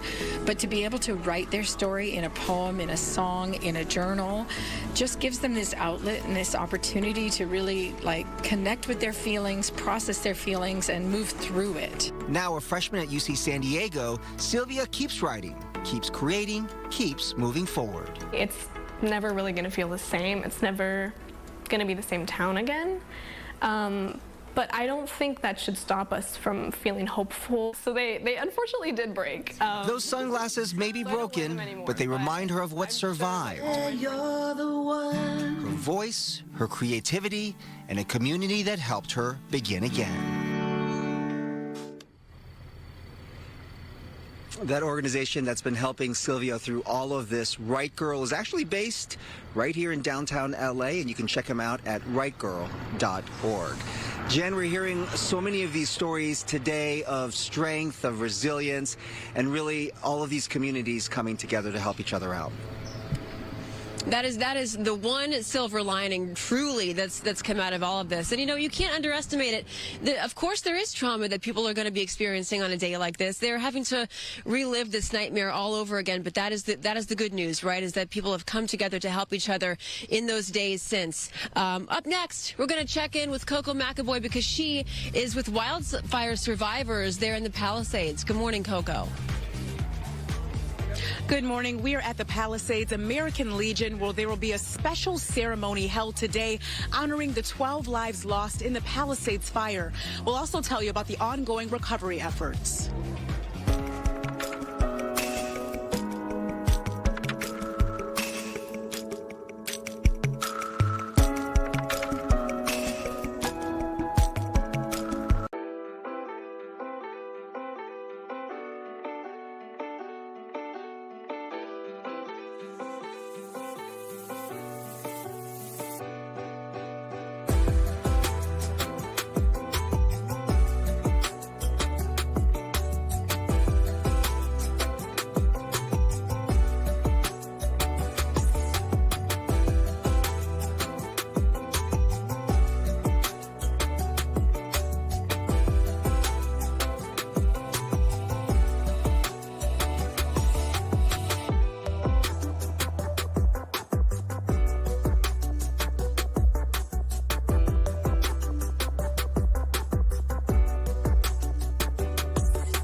Today marks 1 year since the Eaton and Palisades fires forever changed these communities. Everyone else get in your vehicle and evacuate. The damage was devastating, the recovery uneven. And for some families, the struggle is far from over. It's all gone. But through the setbacks, there's also been strength. Volunteers stepping up, neighbors lifting each other, communities refusing to be forgotten. I really love being a Palisadian. There's nothing like Altadena. 1 year later, we're taking you back to remember what was lost and to show how resilience continues to rise. And good morning. Thanks for sticking with us here on Good Day LA. Yes, it is Wednesday, January the 7th. I'm Bob DeCastro, live in Altadena. And I'm Jennifer Lammers, live in Pacific Palisades. Welcome to Good Day LA's special coverage of the Eaton and Palisades wildfires 1 year later. Today is going to be a day of commemoration. There are lots of events happening today. There is the Palisades Remembrance Ceremony that's taking place from 9 a.m. to 1 p.m. at Palisades American Legion Post 283. That event will honor the 12 lives lost and recognize first responders and volunteers and celebrate the community's resilience. Malibu also hosting a special event to mark 1 year since the Palisades fire. It will be this afternoon from 4 to 6 p.m. at Malibu City Hall. That program includes a blessing, a moment of silence for the victims, and a poem by Malibu's poet laureate. At the time of the fires, our parent company Fox Corporation and dedicated Fox viewers quickly funded over $4 million for the Fox Red Cross Wildfire Relief Campaign, which enabled Red Cross teams to respond to the needs of the community immediately. We'll have extensive coverage of this day that marks 1 year since the wildfires began. All morning long, we'll be talking to survivors, activists, and lawmakers. There's also a number of events that are happening all throughout Southern California, here in the Palisades as well as Altadena. And for more on the conditions, let's get over to Maria for a check on the forecast. How are things be looking for those events that are happening today, Maria? You know, great news. Actually, pretty nice conditions. There's just a very slight chance of some showers, some spotty pop-up showers today, much like yesterday, which shouldn't impede too much a lot of those commemorations occurring. What a difference, right, from a year ago. Even that shot of downtown LA behind me with the clouds. A year ago, we had actually plenty of blue skies. We had an offshore flow and a strong, gusty Santa Ana wind event that was developing. We had very little rainfall. All the weather factors going into place that enabled that to occur. Wind gusts were in the forecast up to 80 to 100 miles per hour, so it was a particularly dangerous situation.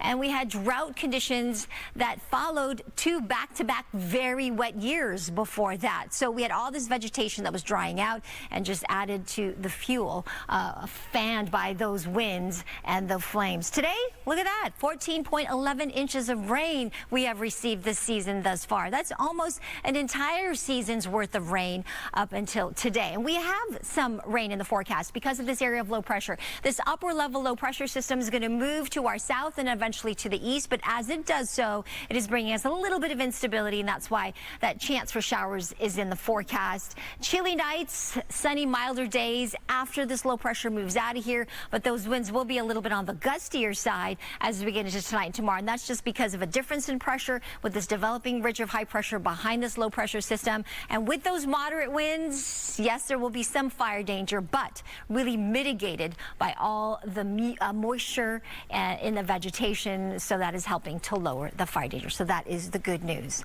I'll get to the 7-day forecast in just a few moments, but first, I'll send it back to you, Jen.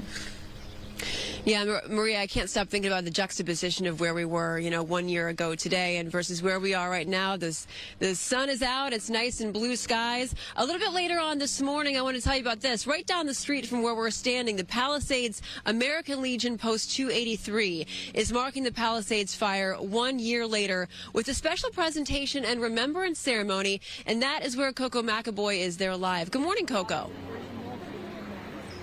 Good morning, and you can see some people have started gathering here today already at the Palisades American Legion. As you mentioned, there will be a very special ceremony that takes place here today. In fact, it'll be a white glove flag presentation and a remembrance ceremony to really honor those 12 lives lost in the Palisades fire 1 year ago. But it's also going to have members from the community as well, along with organizations that have really been instrumental in recovery efforts. And with that said, I want to introduce you now to Michael Capone. He is the CEO and the founder of the Global Empowerment Mission. You've really been on the ground since day one. If you can talk about why that was so important for your organization to do so. Yeah, well, we have a lot of experience with the Paradise fire that happened, the Camp Fire. So we've been operating there for 6 years. So as soon as this happened, we set that team over there that had the experience. We're here right away. I mean, this is a very difficult day for LA today. You know, our prayers with everybody. We're here supporting the Palisades Long-Term Recovery Group, and you know, we have a partnership with them. So now we are unveiling a whole new next phase of our work. Right, the first year it's very different. We've been able to luckily distribute approximately $25 million worth of supplies in hand and do rental assistance programs. We've helped a lot of small businesses recover with a small business recovery fund focused on artisans, and now we're going to go into community center recovery, the long-term case management, even construction management services, guiding people, right, because people that have shortfalls on insurance, there's people that have so many things and they need to navigate all those avenues to be able to be whole again. So it's a lot of work to do. We'll be here for years, and our prayers are with everybody today. Absolutely. Like you mentioned, you'll be here for years because there is a 5-year plan underway, right, in place? I mean, everybody's got a 5-year plan, yeah. And we just got to step by step get there. Yeah, and your thoughts being here today, part of this ceremony that will kick off around 9 o'clock this morning. Yeah, well, it's the Long-Term Recovery Committee's ceremony, and we're happy to be a part of it. And there's a lot of survivors here, so it's really their day and their moment. There's people here that lost families, and they're in a pain that is unimaginable, and we're just here to support. Thank you so much, Michael, for speaking with us. Again, founder of the Global Empowerment Mission that has really been instrumental in recovery efforts. So really important that he's here today along with survivors and their families, like he mentioned as well, because this is a very difficult day for a lot of people, as you can imagine, 1 year after the Palisades fire that claimed 12 lives, but also destroyed much of the community. So this event will start at around 9 o'clock this morning, but it will go until around 1 o'clock in the afternoon. And again, this is a private event as well. People have been invited to really commemorate this very tragic day. I'll send it back to you, Jen. Yeah, an emotional day for sure there, Coco. I want to get over to Stu. Stu, I have to say, on a day like this, I am remembering that one shot that you gave us a year ago. This was days after the fire had broken out, and the sun finally came up, and the smoke had cleared a little bit, to where you could see the actual damage. You're looking at it right now. I mean, you really it was breathtaking. Stu, it was breathtaking to see all of the homes, the neighborhood after neighborhood that was absolutely decimated by these fires. You really got a sense of how horrible this event really was. Jen, I was actually going to talk about it today at the Good Day LA Plus at 11 o'clock. But, it really was one of those moments in a career that started in the 90s for me that I will never, ever forget. First seeing the actual devastation. We couldn't fly for most of the fire because of those high winds. It was so frustrating to not be able to be there, to report, to help, to do anything at all. It was like your hands were tied. And then that moment where we were flying over it, and it was that first, like you said, that first moment, because we had all those altitude restrictions, we had the smoke, we had the lighting, but then all of a sudden it just kind of cleared up, and we started to actually see that neighborhood, that Pacific Palisades neighborhood, and all the, there were still embers, and it was just, that whole place was gone.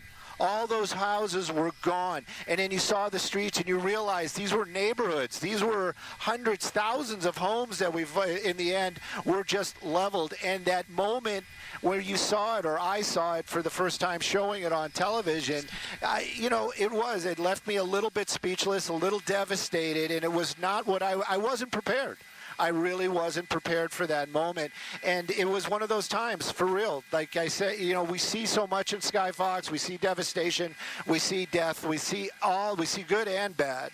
But that's one of those moments that it's just, you can't put it into words. And the families that live there, to see an entire neighborhood devastated, and then we also we had that duplicated over in Altadena as well. It was very difficult to see, and just one of those moments that I will never ever forget, Jen. Well, listen, it's a much different picture out here today and elsewhere in Altadena.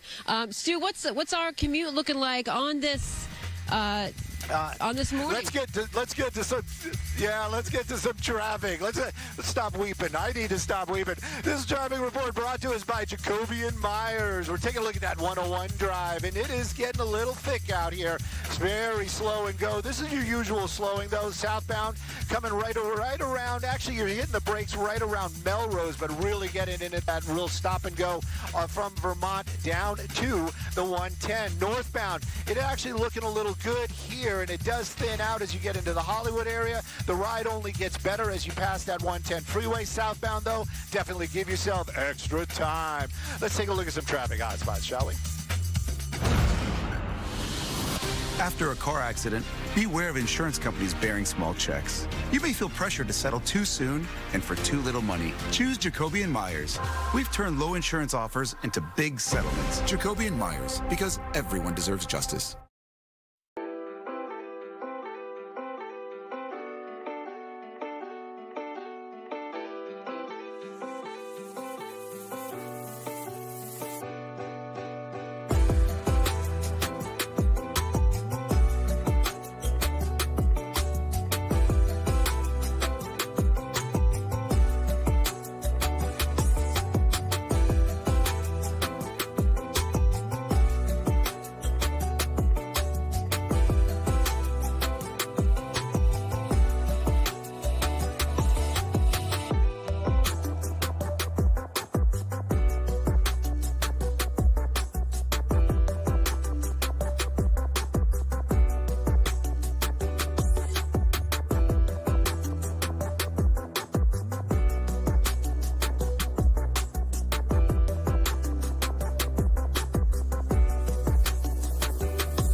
Good morning, ladies. Good morning to everyone, actually. Hello, good morning. 7:51 this morning. Yes. All right, let's jump into some entertainment, shall we? It's sponsored by Yamava Resort and Casino. From a Neil Diamond tribute band to Robin Hood, Hugh Jackman can truly do it all. Can you make for me? I'm going to make you a bowl. All right. What happened to her? Terrible things.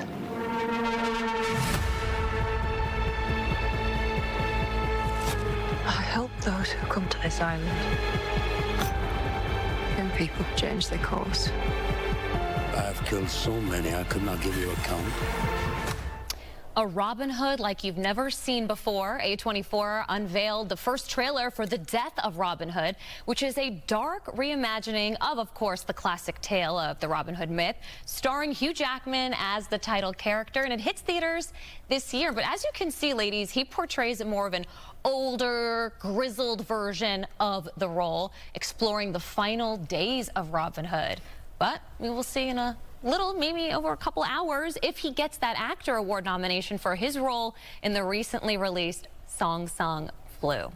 It looks very good. dark. I know. Dark, though. Grim. Yeah. I want to watch it. For sure, yeah. I like these like dark reimaginings of the tale. You know the saying from Robin Hood, steal from the rich and give to the poor. Give to the poor.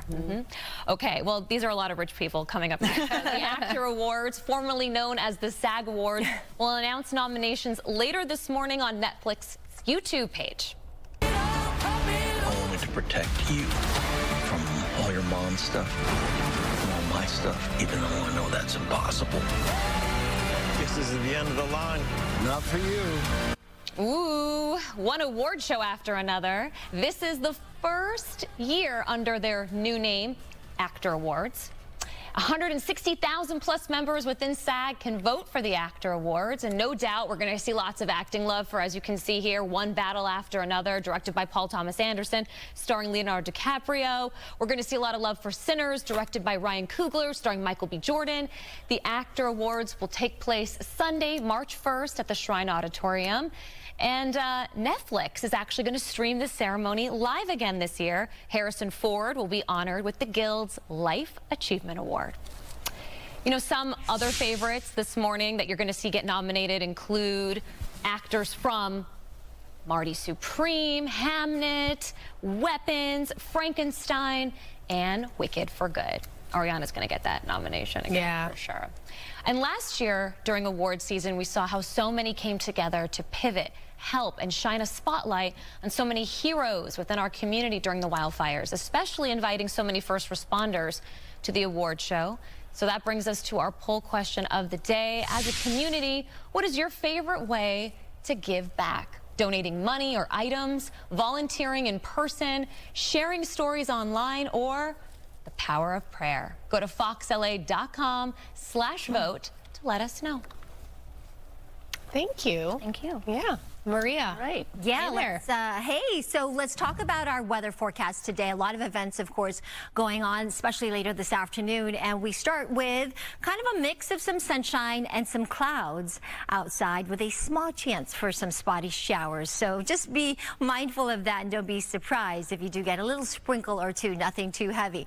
Good Day LA weather is brought to you by My Home Sold. Currently 49 degrees in Burbank. It's chilly. Grab that sweatshirt. 47 in Pasadena, 50 in downtown LA. It's 23 in Big Bear. Here's what's going on. An area of low pressure and upper level lows just offshore. It will continue to move east and away from us, but as it does so, we are going to look for those spotty showers. Now, as that low moves off, we're going to be on the backside of it tomorrow, so there still could be some chances for some precipitation, mainly over the mountains and the deserts, and then high pressure will build. That will really start the drying trend, and that offshore flow associated with this area of high pressure will help to warm us up just a little bit. But this will definitely dry us out and will give us some fire danger. But because of all the rain we have gotten, that really added all of that moisture in the atmosphere and the vegetation. So that does help to mitigate fire danger. The winds are expected to be gusty at times as we get into late tomorrow. 50 to 60 plus mile per hour winds out towards Ventura, up in the high desert areas. North, then eventually northeasterly winds out towards Inland Empire, out towards the mountain locations, gusting near 40 plus miles per hour. So just be mindful of that, especially if you've got a high-profile vehicle that can give you some hazardous driving conditions. Otherwise, 64 degrees for downtown LA today, 65 in that area with that 10 to 20% chance for showers, warming up, drying out for the weekend into next week, back to the low 70s. I'll send it back to you. All right, Maria, thank you. Our special live team coverage of the Eaton and Palisades fires 1 year later continues after a quick break. That's right, we're in Pacific Palisades, and coming up, I'll be speaking with Council Member Tracy Park. It's coming up on 8 o'clock. Stay with us. We'll be right back.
One year ago, January 7th, the Eaton and Palisades fires turned ordinary days into a fight for survival. We've never had a fire like this. It's bad. It's horrific. Flames moved fast, smoke filled the sky, and thousands were forced to leave everything behind. Today, we look back. My neighborhood. But we also look forward. Even with it burnt down, look how beautiful it is. Because in the years since, this community has shown what resilience really looks like. Rebuilding homes, reclaiming hope, and finding strength in one another. This is the story of a community still healing and still standing. And good morning. It is Wednesday, January the 7th. Thanks for joining us here on Good Day LA. I'm Bob DeCastro, live in Altadena. And I'm Jennifer Lammers, live this morning in Pacific Palisades. Thank you for joining our special coverage of the Eaton and Palisades wildfires 1 year later. It's hard to believe based on the conditions that you're looking at right now. But exactly 1 year ago, the winds were howling, the hillsides were tinder dry, and everybody was collectively holding their breath and hoping that the worst wouldn't happen. As we later found out, of course, all of that changed within a matter of hours. Let's take you back to what happened on January 6th. If you might remember, there were red flag warnings issued on January 6th with wind gusts reaching up to 90 miles per hour, hurricane force winds. The next morning on January 7th at around 10:30, a fire reported in Pacific Palisades. According to CAL FIRE, over the course of 24 days, the Palisades fire burned nearly 24,000 acres. It damaged 973 structures and destroyed 7,000 more. It claimed 12 lives and injured 4 people, including a firefighter. Thousands were forced to evacuate, leaving behind their homes, their memories, their livelihoods. And 1 year later, the community continues to heal and rebuild what was lost. It has certainly been a slow and uphill battle here in the Pacific Palisades, as I know it has been where you are, Bob, there in Altadena. It certainly has, Jen. In fact, here in Altadena, while the Palisades fire continued to burn, that same day on January 7th at 6:17 p.m., the Eaton fire then erupted. According to CAL FIRE, for 24 days, the Eaton fire burned about 14,000 acres. More than 9,000 structures were destroyed. Over 1,000 others were damaged. It claimed 19 lives and 9 firefighters were hurt. CAL FIRE declared both fires fully contained on January the 31st. In the aftermath, California requested nearly $40 billion in federal disaster aid. To date, that request has not been approved by the Trump administration. Meantime, $970 million has been pledged through charitable contributions as communities continue the long road to recovery. We do have team coverage, including a closer look at the recovery and rebuilding efforts in the burn areas. But first, let's get to Maria with a look at the forecast. Maria. Yeah, good morning. We have some really stark different conditions this morning from a year ago when I'm going to tell you about this chance for rain today. There's still a 10 to 20% chance for some spotty showers as we anticipate more rain on top of the rain we've already received, quite a bit actually for the season. You can kind of see where this upper level low pressure system is spinning and see the active weather on the radar. A lot of this is offshore, so that's the good news in terms of not really getting the heavier rain, but there is that 10 to 20%. A year ago, we had very little rain, the complete opposite of what we have so far, which is 14.11 inches. 16/100th was what we had to date last year. The forecast was calling for, yes, those hurricane force wind gusts up to 80, 90, even 100 miles per hour. Today, the winds are mostly calm this morning, and we were under drought conditions, severe to even extreme drought conditions in many areas of our state. Today, none, because of all the rain we've received. The winds are actually coming out of the northeast, but fairly light at the moment. They will increase in strength as we get to tonight and into tomorrow night. In fact, there is a wind advisory, wind warning going into effect. However, because of all the rain we have received, all the moisture in the vegetation, that is really helping to lower the fire potential and fire danger. 57 in the high desert today. Upper 40s up into the mountains. Downtown LA 65 with a mix of sunshine, some clouds, and that 10 to 20% chance for some showers. Let's head back up to Stu and Sky Fox. Get a look at traffic conditions at this hour. Stu, good morning to you. Hey, good morning, Maria. Good morning, everybody. Taking a look at that 405 drive. And somebody I was just mentioning on the internet that, oh, it looks bad. Actually, this for the 405 is actually looking pretty good. Now, this, you do hit the brakes, but it's going to be after Sherman Way. You got a little bit of slowing right there. You don't really get that super slow till you get past Burbank, then make your way through that Sepulveda Pass. But that's the usual slow. And I venture to say most of these folks, this is their daily drive. They know what they're getting into and how to get around it. Northbound, that 405 looking fantastic, but if you're heading southbound today, just kind of keep it in mind. You're hitting the brakes past Sherman Way. That's really not so bad. Sending it over to Jen in the Palisades. Good morning.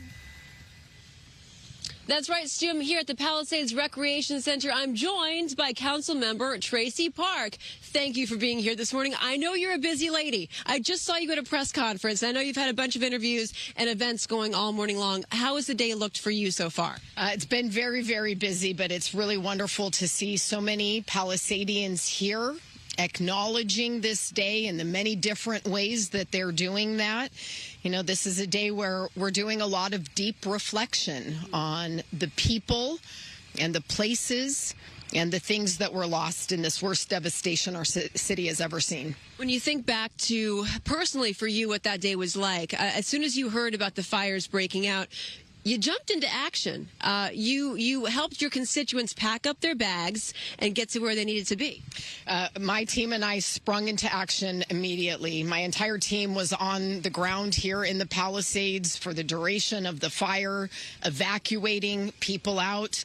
The very next morning, when we were here seeing it in the daylight for the first time, you know, we were actually putting spot fires out with dirt, because there was no water at that point. And in all of those days since, we have been on the ground identifying what needs to be done and leading to get those things accomplished. And since then, you have been at the forefront when it comes to accountability, when it comes to the response from both the city and the county.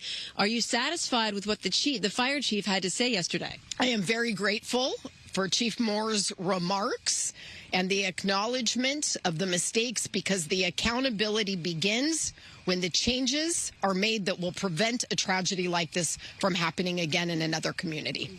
And so for homeowners out here, it has been a sludge. I mean, you're talking about weeks and weeks of the permitting process, a lot of red tape there, insurance claims, and fighting to get those payouts. What are you hearing from your constituents? You know, it's been a really mixed bag. I want to acknowledge the incredible progress already. We have hundreds of new construction starts happening already all over the Palisades. Our schools, our parks, our library, our rec center, all underway, and major plans for restoration and return. And yet there are thousands of families who remain displaced and mired in uncertainty because of ongoing disputes and delays with insurance claims, as well as the lack of access to affordable capital for the thousands of people that were under and uninsured who are still looking for a pathway home. As we stand here today, 75% of people who live in the Palisades have still not been able to make it back home. What do you make of the progress that's been made so far? Do you think that we are where we should be when it comes to recovery here? Of course, I would like to see us even further along. I would like to see more definitive plans for families, but I am very encouraged by the number of people who have already returned, the number of people who are breaking ground or are in the permit process, and I know many hundreds more who are making those plans now.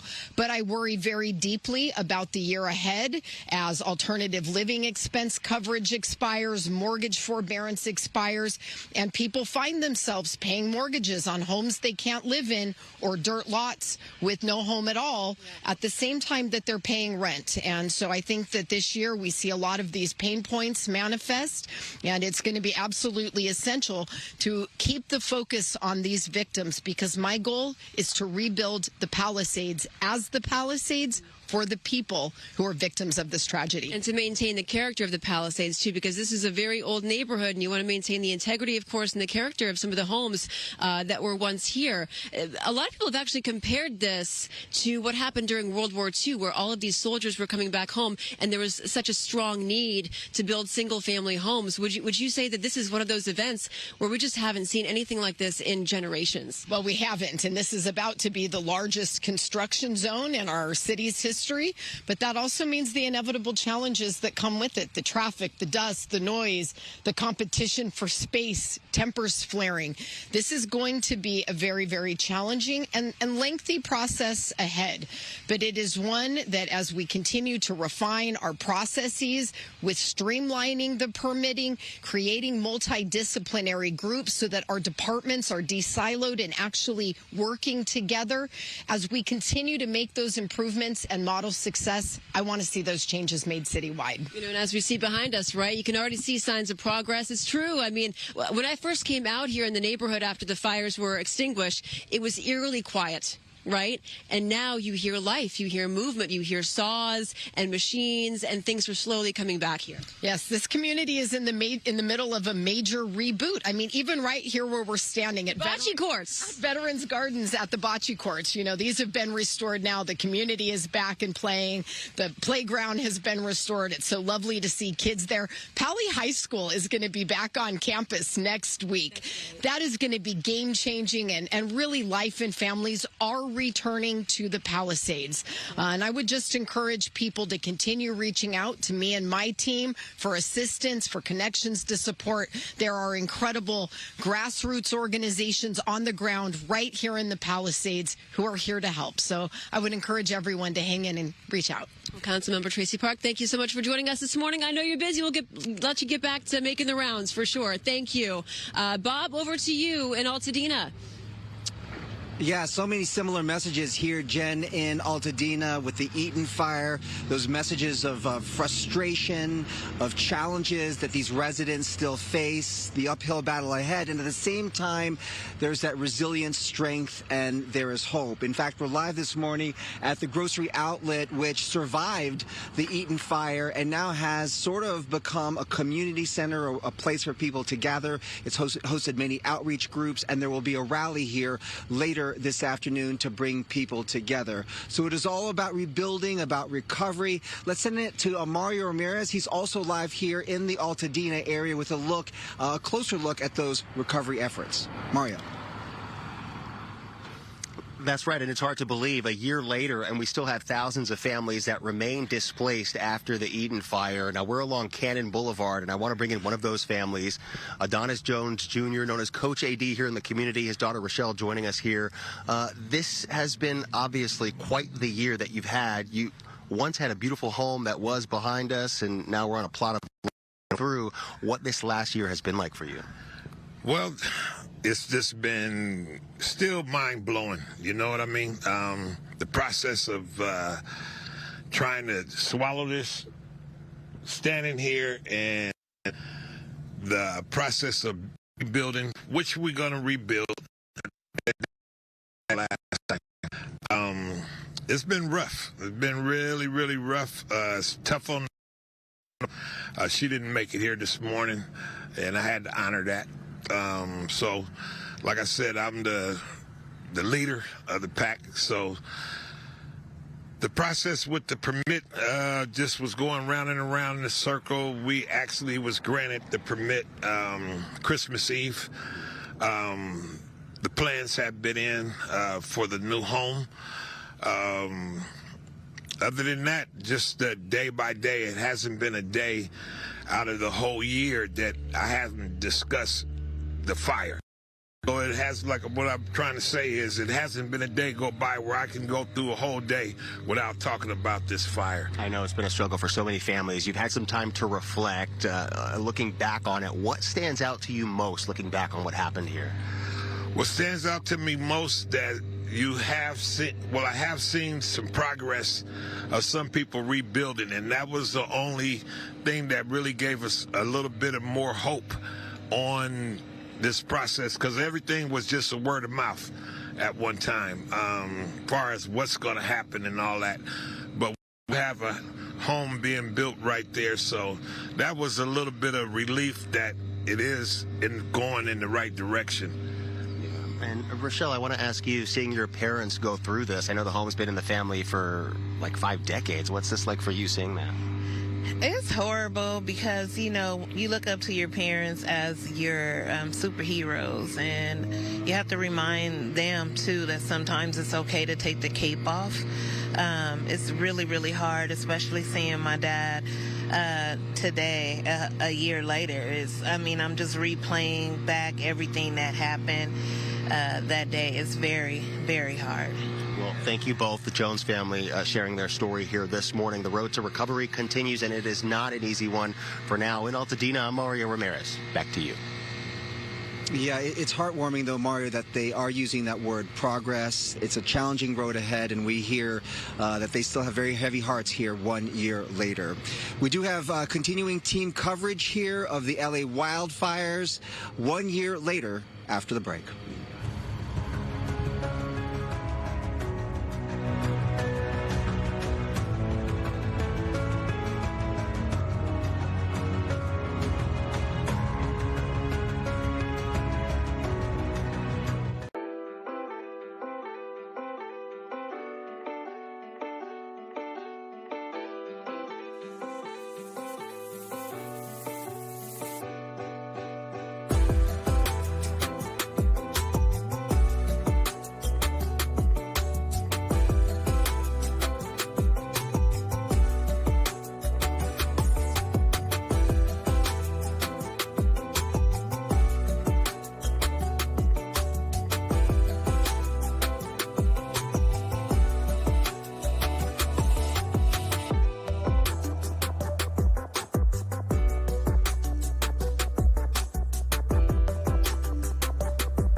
And welcome back to you. I'm meteorologist Maria Quaban. What a difference today, right now, as it was last year at this time. We only had 16/100th of an inch of rain marked at January 7th, 2025. We had severe and extreme drought conditions across the state.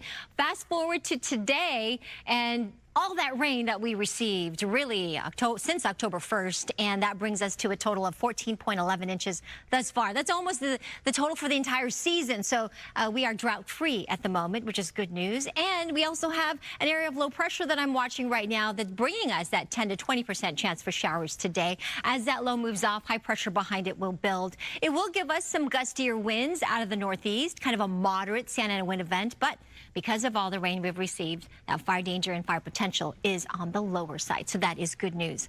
Temperatures today will be ranging from 68 in Woodland Hills, 65 in Burbank, downtown LA the same, slightly below the average, 41 in Big Bear to that 68 in Palm Springs. Temperatures will warm up eventually, and we will look for a longer period of dry weather.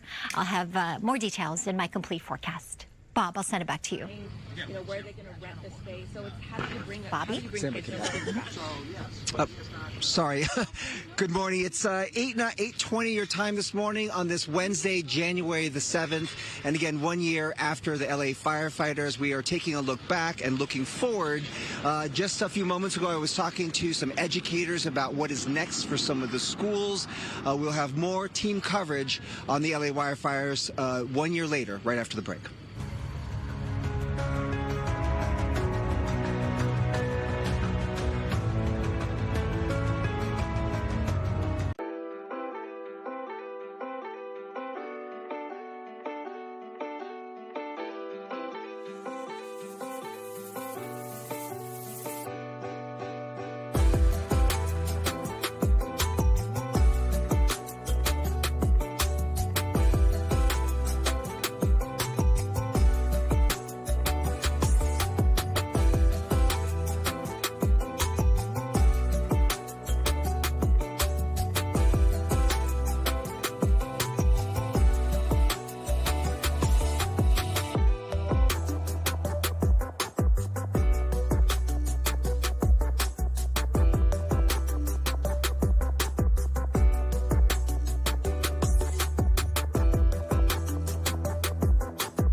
Good morning. Hi there. Hello. On this Wednesday, I want to get right into it. Entertainment, that is. Sponsored by Yamaba Resort and Casino.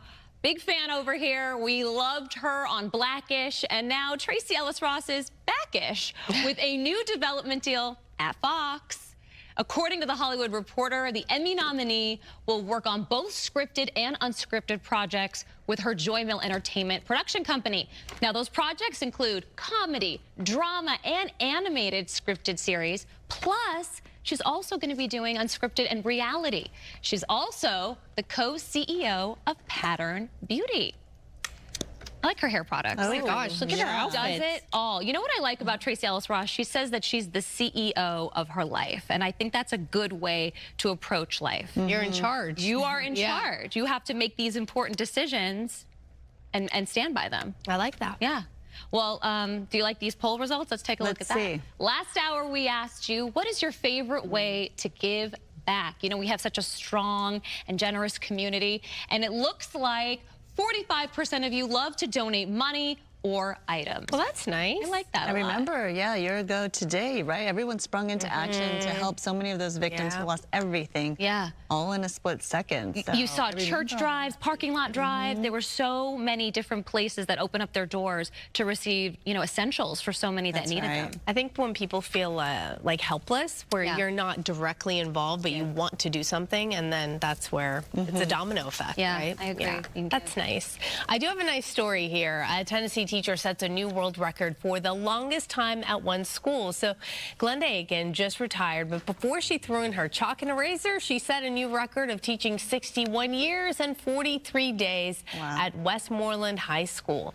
In fact, Aiken says she worked long enough to watch one of her students grow up, become a teacher at the same school herself. Wow. And then retire a full decade before she did. Now, a full decade before she did. That's pretty amazing. Goodness. Yeah. Right? Goes to show she loves what she does. You have to do it that long. Yeah, and has a lot of patience, let me tell you. That's right.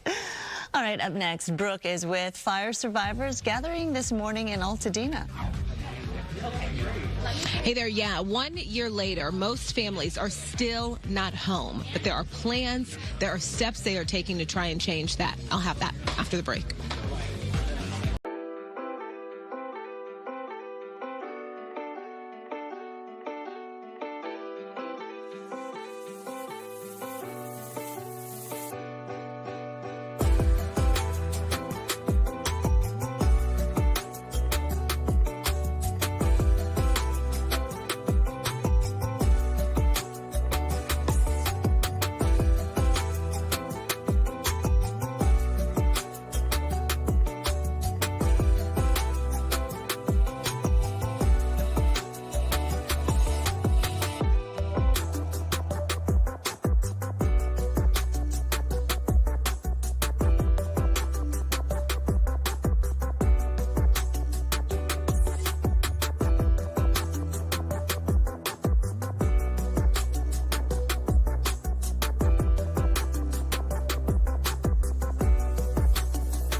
A year ago, the night sky glowed orange. Sirens filled the air and families ran with only what they could carry. This is my house. Oh, God, help me. The Eaton and Palisades fires took homes, memories, and a sense of normalcy. but they did not take the heart of this community. It's a new beginning, but it also came with a lot of sorrow. 1 year later, we are back with the people who lived it, the ones still rebuilding, still grieving, and still finding ways to move forward. Today, we share their stories of loss, survival, and resilience. Hard to believe it has been 1 year. Yes, it is January the 7th. Thanks for sticking with us here on Good Day LA. I'm Bob DeCastro, live in Altadena. And I'm Jennifer Lammers, live in Pacific Palisades. Thank you for joining us on our special coverage of the Eaton and Palisades fires 1 year later.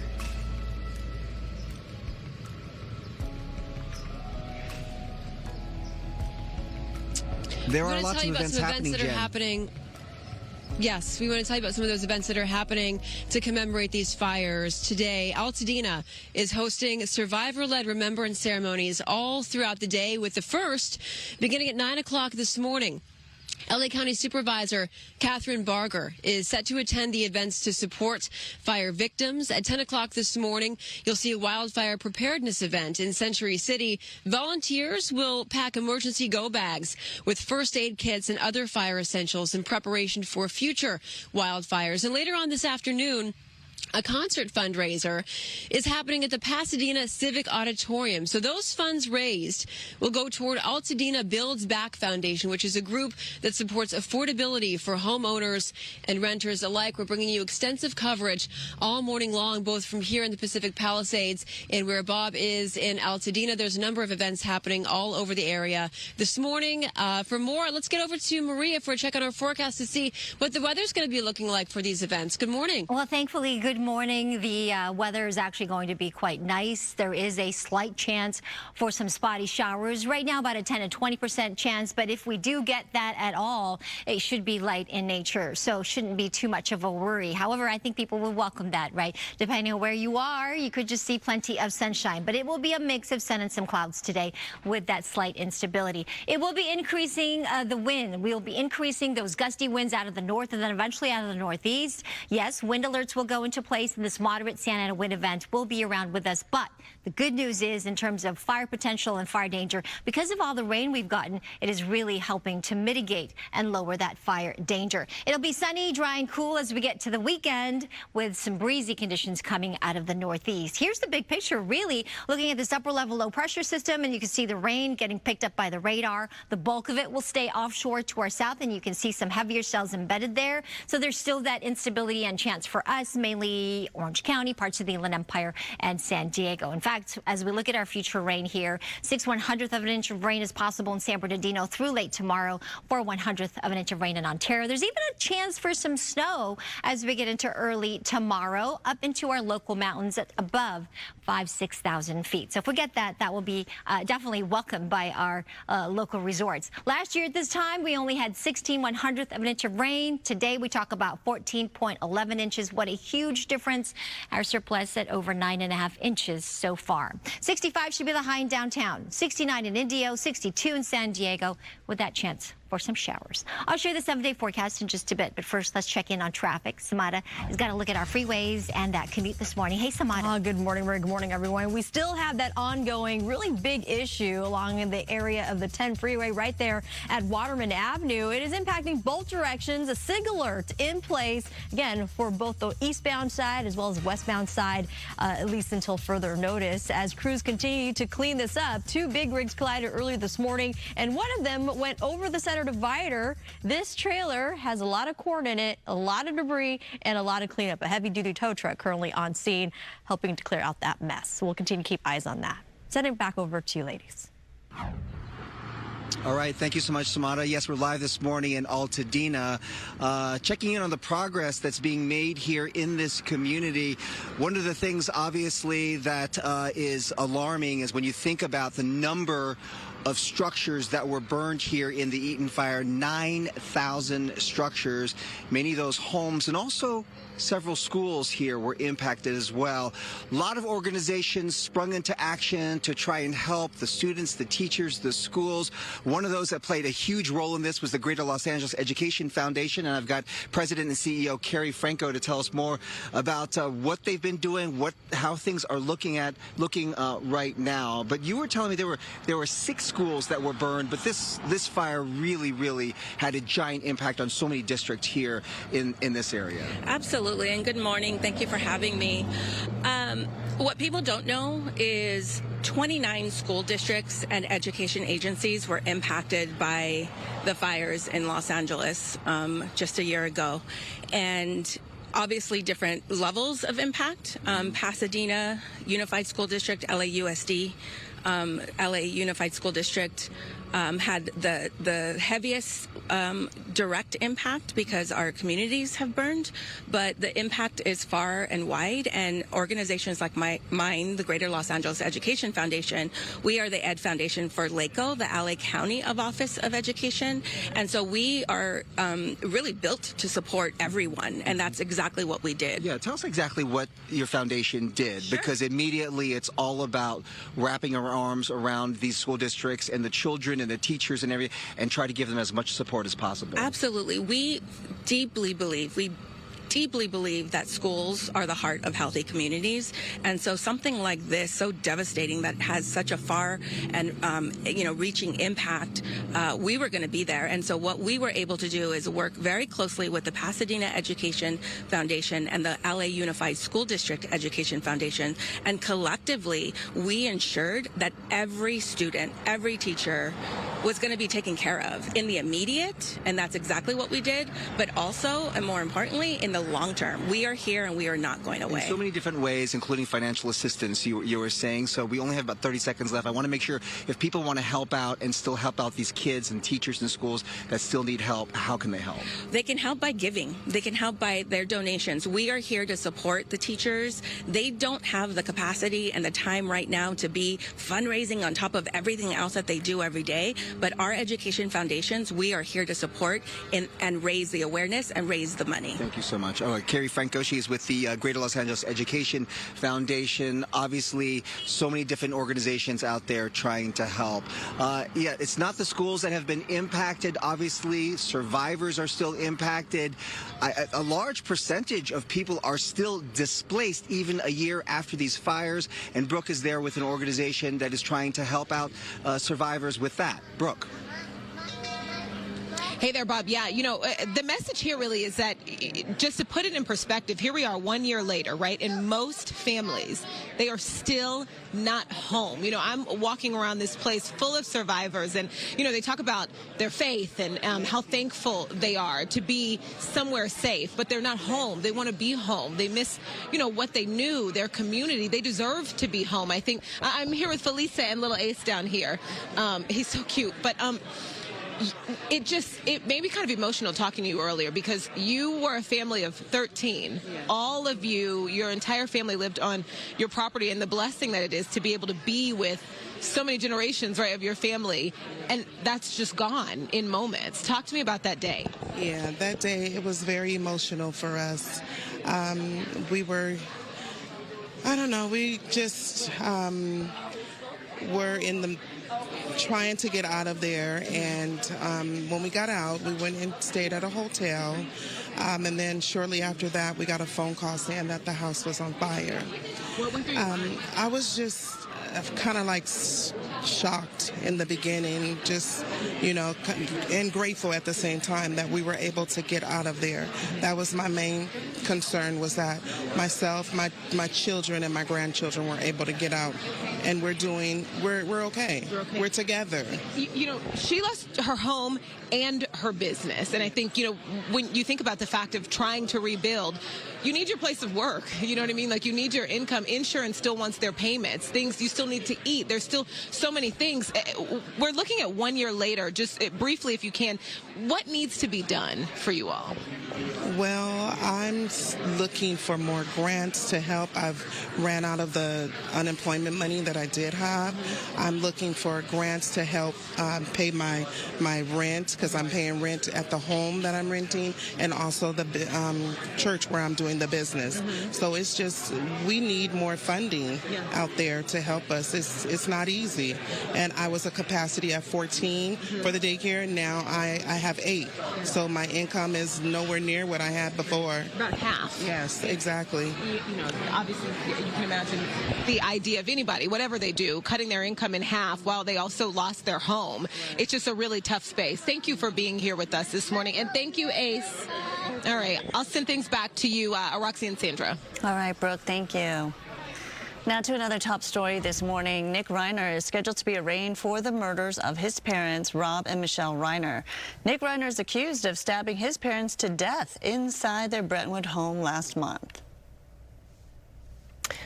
All right, we're going to move on now to a different story.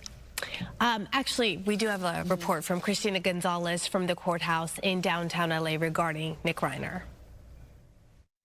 And yes, Nick Reiner is expected to be in court today for his arraignment. You may remember it was postponed late last year when he was here. He does face charges, murder charges, in the murder of his parents. They were found, Rob Reiner and his wife Michelle, they were found stabbed to death at their home late last year. He was arrested shortly after, Nick Reiner being the youngest son.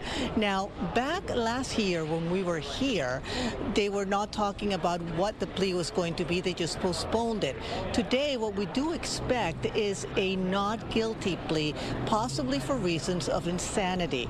You know, he does have a long history of drug abuse and mental issues, but until we get into court today, we will not be able to make sure of that. But that is the expectation at this point. He was being kept under suicide watch at the time we saw him last year, but at this point, we're told he's only being segregated, no longer on suicide watch. I'm going to be in court, and I'll keep you updated. I'm Christina Gonzalez, live from downtown Los Angeles.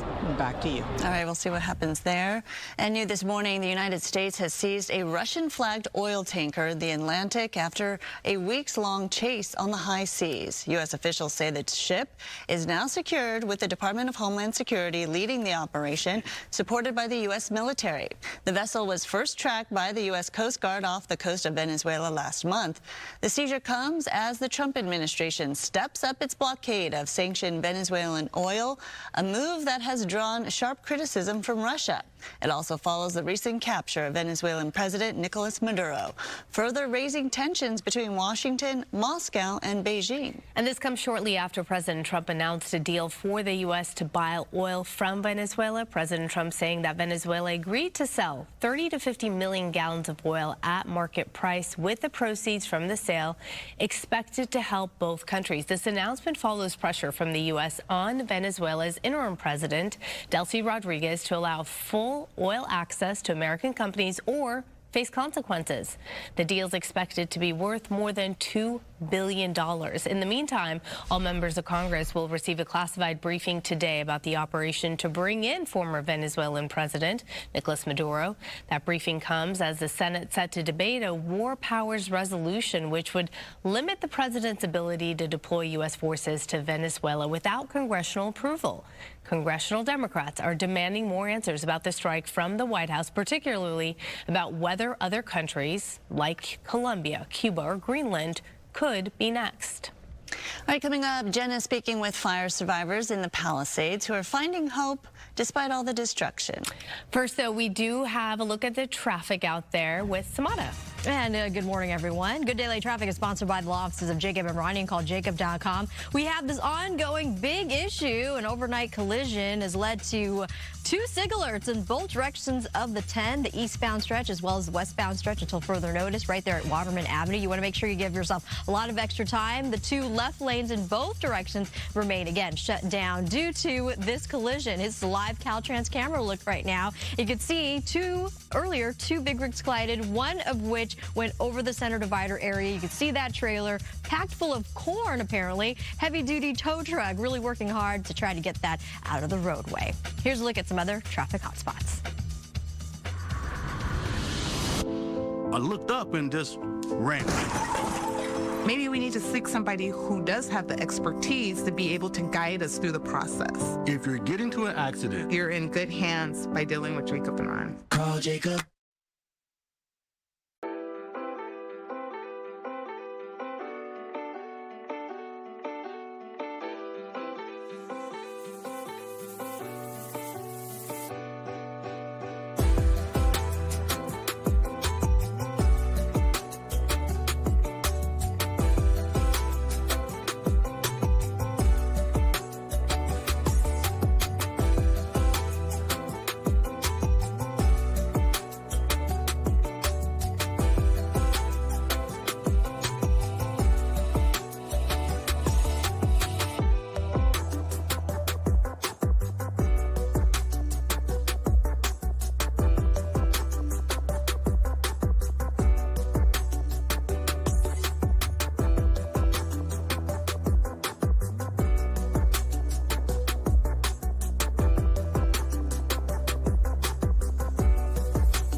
And welcome back to you. I'm meteorologist Maria Povan. Good Day LA weather is sponsored by the law offices of Larry H. Parker. What a contrast. What a gorgeous morning to start our day on this Wednesday. We do have a bit of a shower chance, though, in the forecast today. So that's a good thing, adding a little bit more moisture into the atmosphere. This upper level low pressure system is still going to be with us for another day or so. And then as that low moves out of here, high pressure behind it will build. Here's one of our computer models. Watch as as we see kind of a mix of sun, clouds, and even that shower chance. You can see some of that green stuff here on the radar. We could even be seeing some snow up into our mountain locations as we get into tonight and tomorrow. And then after today, we should be drying out, and it will be a longer period of time where we'll see some drier conditions and even milder to warmer temperatures by the weekend. The offshore flow will come back, though. You can see by these arrows, these winds coming out of the northeast. And yes, they will be gusty at times. We do have wind advisories and warnings going into effect through tomorrow. But the good news is, in terms of fire danger, we have quite a bit of moisture in our vegetation, so that really helps to lower and mitigate fire danger. 64 along our coastline today. Downtown LA 65 with that 10 to 20% chance for showers. We'll warm up to those low 70s by the time we get to the weekend, Monday into Tuesday of next week. 68 for the valleys and the Inland Empire. And even beyond the 7-day forecast, we are expecting dry weather conditions to continue. In fact, I was looking maybe the 17th or 18th will be the first day opportunity for maybe a chance for rain. But until then, it will stay dry. 57 in the high desert with some gustier winds. And out in Palm Springs, 68 this afternoon. I'll send it back to you. All right, Maria, thank you. And with that, we want to welcome you back to our continuing special coverage of the Eaton and Palisades fires 1 year later. I'm Bob DeCastro live in Altadena. And I'm Jennifer Lammers here in the Pacific Palisades. We're at the Palisades Recreation Center. Behind me, you can see, I mean, the rebuild is starting here in some of these neighborhoods. That is the good news. There's life. There are people who are fighting their way back home here in the Palisades. And I want to introduce you now to two of those people, Audra and Michael Mallow. They lost their homes in the Palisades fire exactly 1 year ago. Thank you for being here this morning. I know it's a little noisy out here. That is a good thing, though, based on, you know, where we were at this point last year. You can see that things are changing here in this neighborhood, right? There's definitely hope when you come each time we visit and check out the property. There's a little bit more being built, so there's definitely hope. Can you take me back to that day exactly 1 year ago for the two of you? Yeah, it was a beautiful day, really, really windy, and we started seeing smoke around 10:30 in the morning, and we went on our roof deck. I went on our roof deck. Michael was at the office, and I just watched it getting bigger and kind of closer, and then I called him and said, come home, and we left. We went to Santa Monica and just kind of waited there to hear what was going on. We watched on TV, and people kept asking us if we were okay, and we said, well, we're not sure. We hope so. And at about 6:30 that night, our house, that was the last Ring video we had, was 6:37, and a couple hours later, it was gone. Yeah. It just happened so fast, so surreal. How has the last year been for you? It's been a challenge. We try to stay as positive as we can. Work forward towards rebuilding and putting our life and community back on the way it was to some extent. So we try to look at the positive things. We try to look to the future. We try not to focus on what was lost. That's right. You guys are both athletes. You're getting it done. But you did lose a lot of your equipment, I'm told, in the fire. So how did the community come together to help you out? Well, between Los Angeles, the LA Tri community, and the Tower 26 community, those are our triathlon clubs. They scrambled to get us equipment, to get us the stuff that we need to train. We had to cancel our races, unfortunately, but we're looking forward to getting back out in competition this year. Right, and you're thinking an Ironman competition, I'm hearing? We're doing a full-distance triathlon. It's run by the Challenge companies, Challenge Roth. It's a bucket list race for most triathletes. So, yeah, that's what we're looking toward. Also, USA Triathlon and Ironman came together also for not only us, but all of our other teammates and fellow triathletes in the area to get us equipment and things to get us back doing what we do every day as quickly as possible. So it was amazing.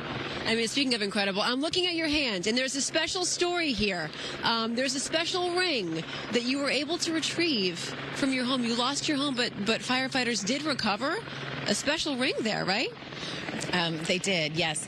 There were a few people called professional sifters, and you could ask them to come, and there was no cost. They just asked if you felt like giving them a donation to, that was welcome. And we were very happy to give a donation to this angel. He called himself the Angel of Debris, and he came with all kinds of sifters. First, very wide ones, and then they got more and more narrow. And he said if we found any jewelry, we would probably find a lot of jewelry, as one example, because it was kept together. Right. And after several hours of going through our debris, he found one piece of jewelry, only one. And it was the engagement ring that Michael proposed to me with, and it was his grandmother's engagement. See, you're getting a bit emotional as you're talking about this. It means a lot, right? Yeah, it's pretty amazing. Because you can say what you want about objects, but they have a lot of meaning behind them. And for you, this is a generational meaning. And a home is a home, yes, but a home is also a museum of your life. And it can't be underestimated that there was a significant loss there. That's true. That's true. We like to say that it's just things, and we can replace things, but you can't replace everything. The things from generations ago that there's just no way to buy, even if you had the money to do it.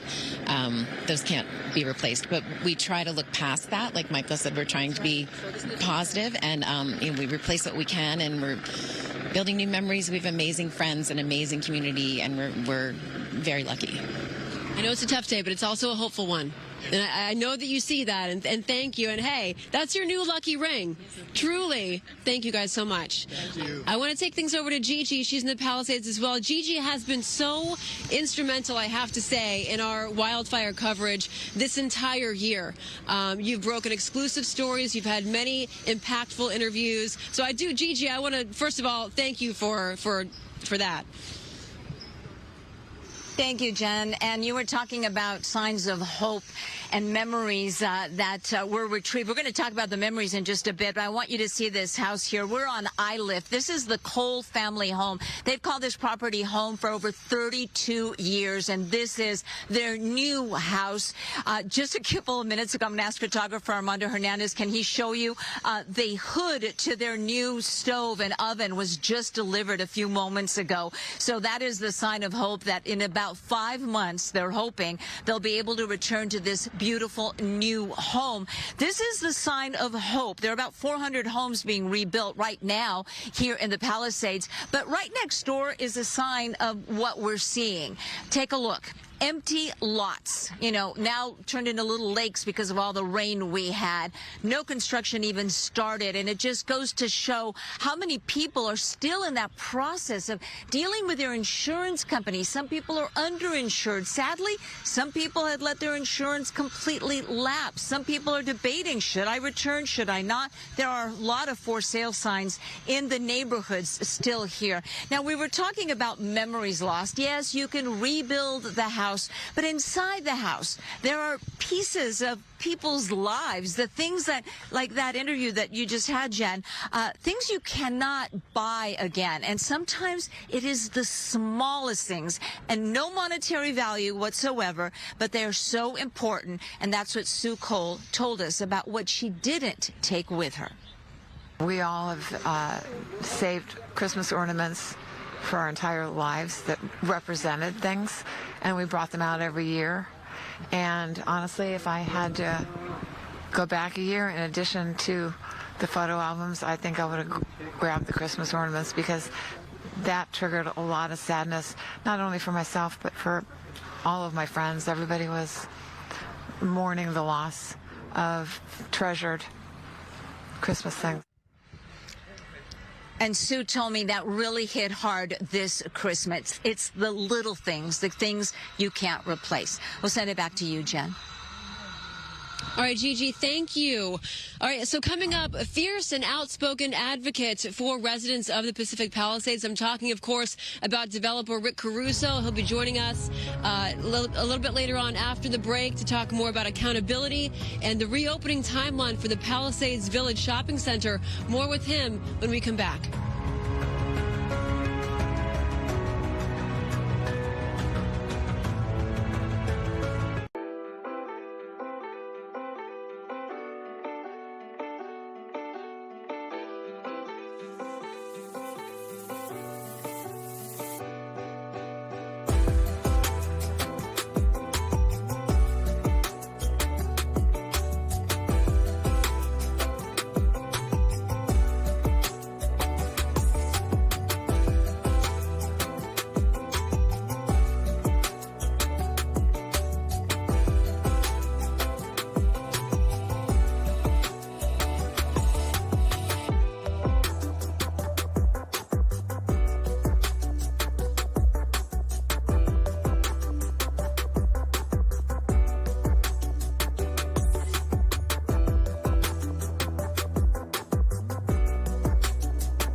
1 year ago, flames ripped through the Altadena and Palisades communities, forcing families to run. I saw the fire coming from the back to the front, and it was coming fast. And changing lives forever. Homes were lost, neighborhoods forever altered, and for many, the road back has been long and still is. This is still a long journey. It's a balance of gratitude and grief. But now we also mark something else, the strength that rose from the ashes, neighbors helping neighbors, communities rebuilding together. 1 year later, we return to the places forever changed and the people who refuse to be defined by the fire. And with that, good morning, everybody. It's 9 o'clock. Thank you so much for joining us. I'm Jennifer Lammers, live from Pacific Palisades. And I'm Bob DeCastro, live in Altadena.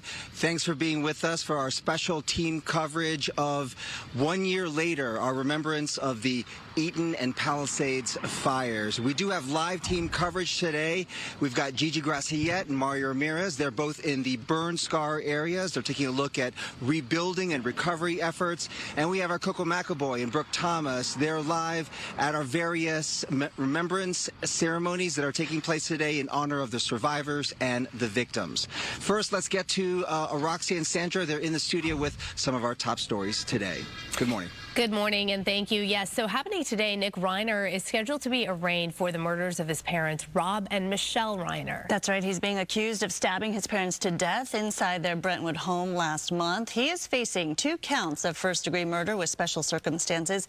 He has not yet entered a plea. Nick Reiner is accused, again, of stabbing his parents to death inside their Brentwood home. And ahead of today's court appearance, TMZ has learned Reiner has been taken off suicide watch at the jail where he's being housed. And they talked to us about what led to that change.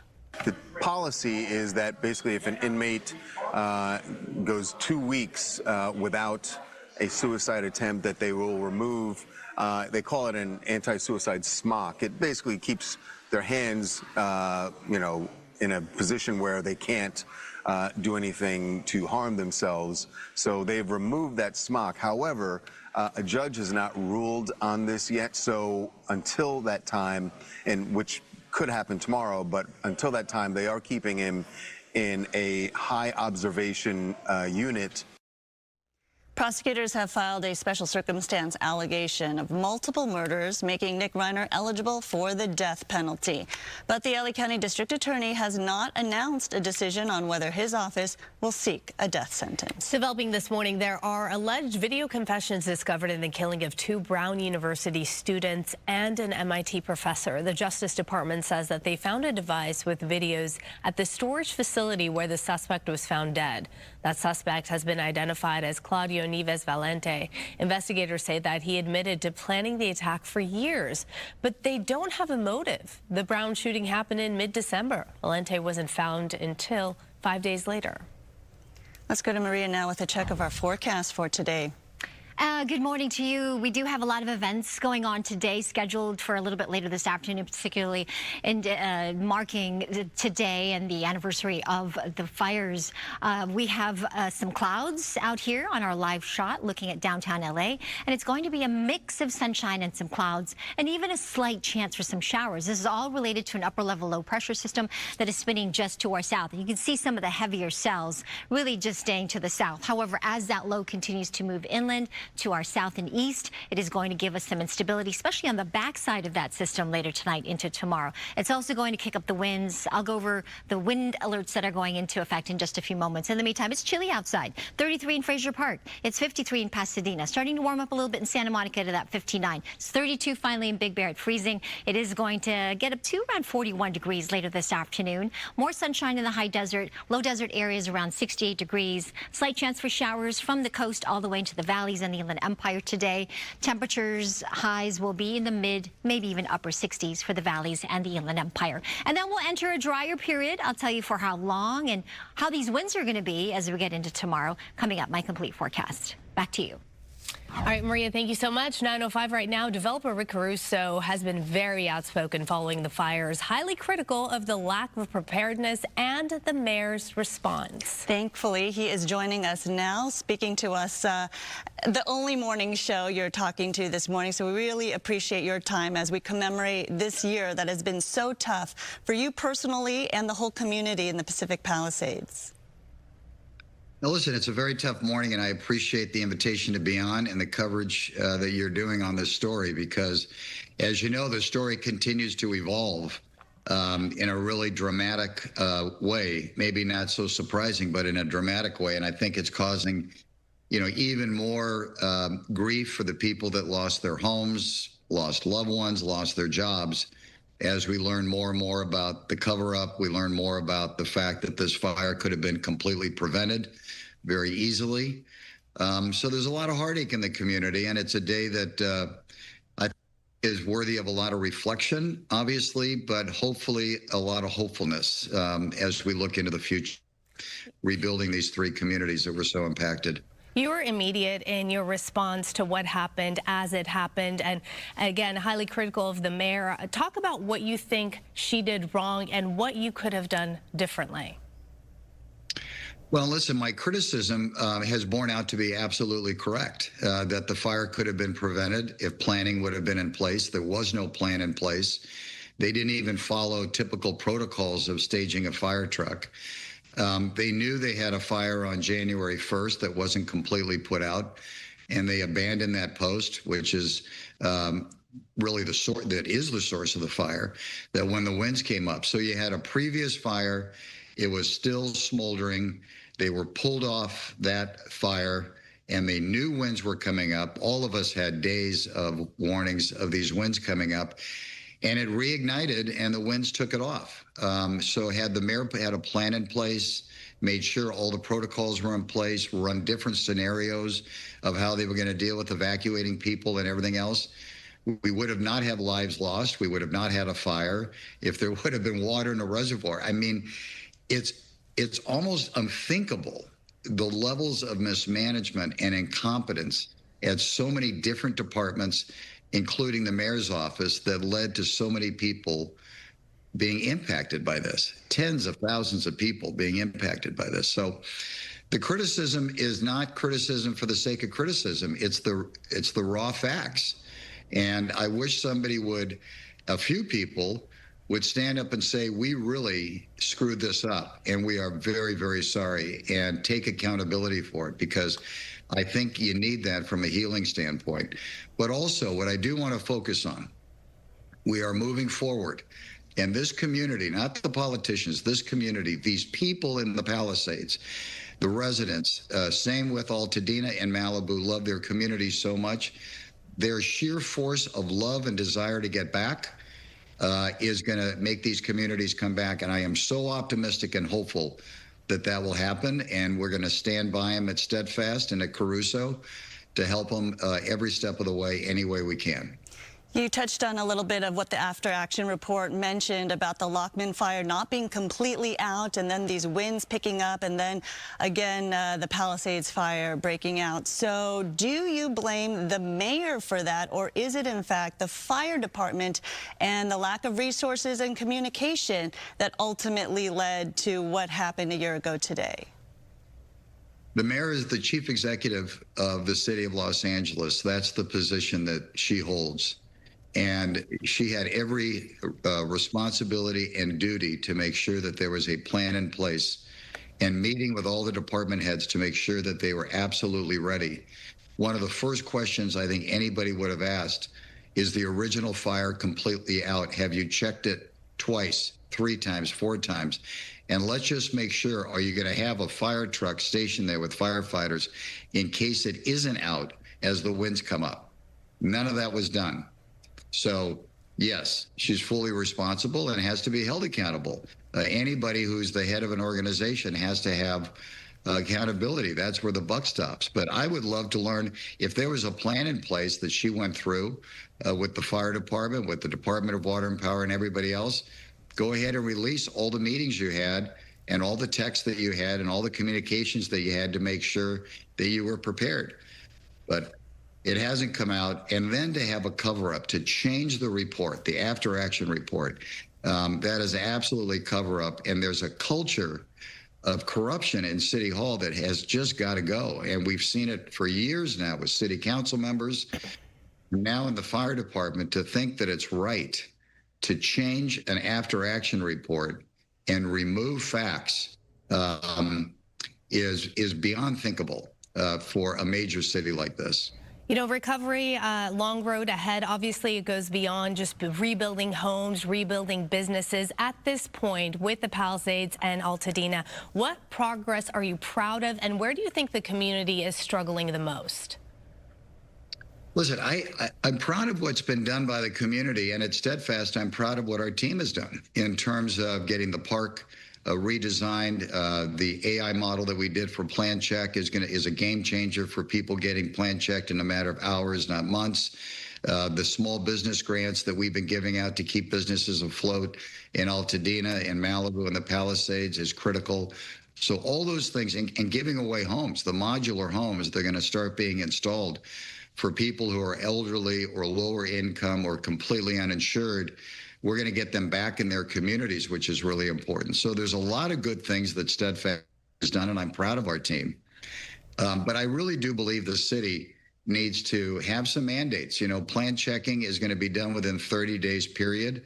Plan checkers should be called back. They're not even reporting to their offices since COVID. There should be a bunch of plan checkers stationed out in the Palisades to make it easy on people. Anything that causes people friction to get back in their businesses, to get back in their homes, should be eliminated, period. And the city needs to have an attitude: we've got your back, we are here for you, and we're going to do everything we can to get you back in your community. I think I just do want to say, because I'm a very optimistic person, the attitude of what I'm seeing out there with people is terrific, in spite of all of this. And so, like tonight, when we light those lights on top of Palisades Village, that really is the lights of hope, that we are now moving forward, and through the sheer force of determination, these communities are going to come back. I think hope and a plan that you've presented is giving a lot of optimism to a lot of people in the community, because of the fact that the village was saved, and a lot of the ideas that you're coming forward with in terms of rebuilding. A question for you is, were those environmental impact studies done decades ago, revealing in some ways that you kind of prevented things from happening or being worse than it was for your properties? Well, listen, we were prepared, and the village shows you that if you're prepared. Had the city been prepared like we were, we had water tanks stationed there. We had firefighters, private firefighters stationed there 2 days before the winds. And we designed the place with non-combustible materials so it could withstand a fire, because we're building in a fire zone. We knew that. And so every step of the way, we were prepared. And I can tell you, when I met with my team, I said, okay, we've got a plan. Let's double check it. Let's make it even better. How many resources you have, double your resources. And that's what got not only the village through it, but we were able to save all of our neighboring buildings down the street and all the buildings across the street. So we have at least a block of downtown that has survived, and the stores have reopened there now.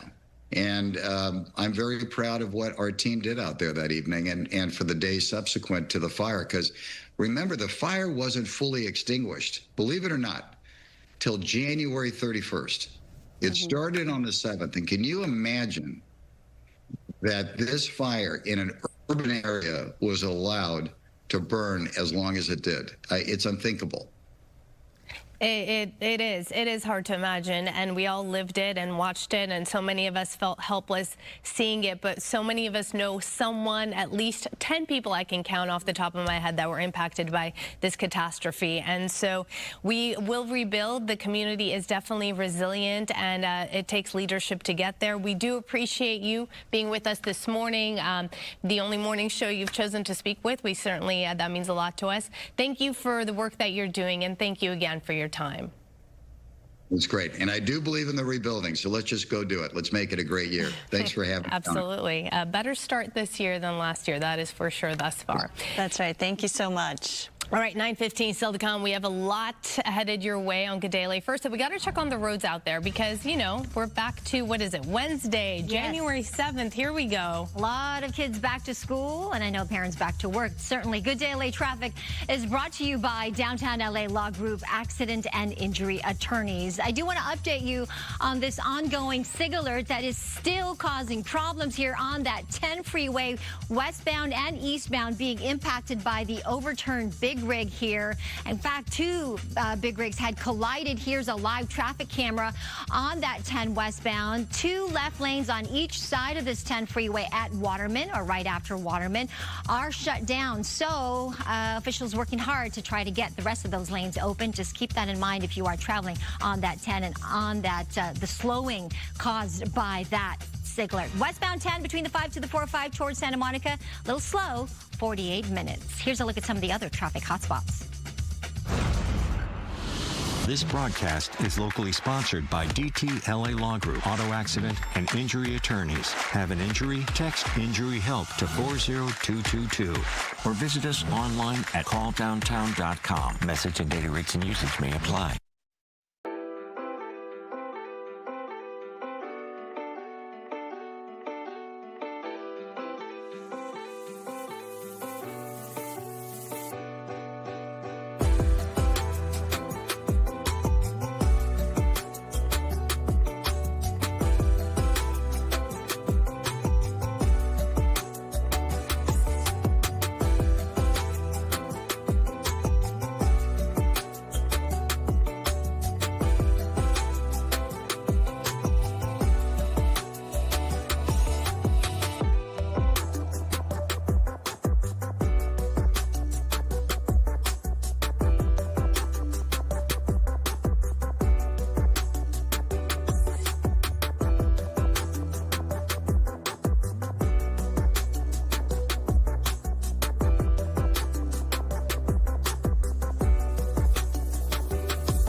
And welcome back to our special team coverage of the Eaton and Palisades fires 1 year later. I'm Bob DeCastro live in Altadena. I want to show you just behind me here some of the crews out here at the grocery outlet. This is going to be a rally and a remembrance ceremony that gets underway at 5 o'clock this afternoon. So a lot of activity out here at this hour, Jen. Yeah, Bob, I'm here at Pacific Palisades Recreation Center, and I wanted to show you a backdrop. My goodness, how different life looks here 1 year later today. I mean, you can see people who are playing in the new bocce ball courts out here right behind my photographer, Tony Butita. We had children playing on a brand new playground. For so many out here, life is clawing its way back to normal, but for so many others, life has really stood still, especially for those who have not been able to make it back into their homes, and especially for those who lost loved ones in the fire. Let's go out to Coco McAvoy. She's in Pacific Palisades at a remembrance ceremony there. Good morning to you, Coco. Good morning. We are at the Palisades American Legion. There is a very special event happening here right now. I'm speaking just a little bit quieter so I don't disrupt the event that's underway. There is a white glove flag presentation that's going to be underway, along with a remembrance ceremony honoring the victims of the Palisades fire exactly 1 year ago. And while we remember and honor the victims here of the Palisades fire, we also want to remember the people impacted by the Eaton fire. I want to introduce you to Tatris Beasley and her son, Aaron Miller. I met them exactly 1 year ago today.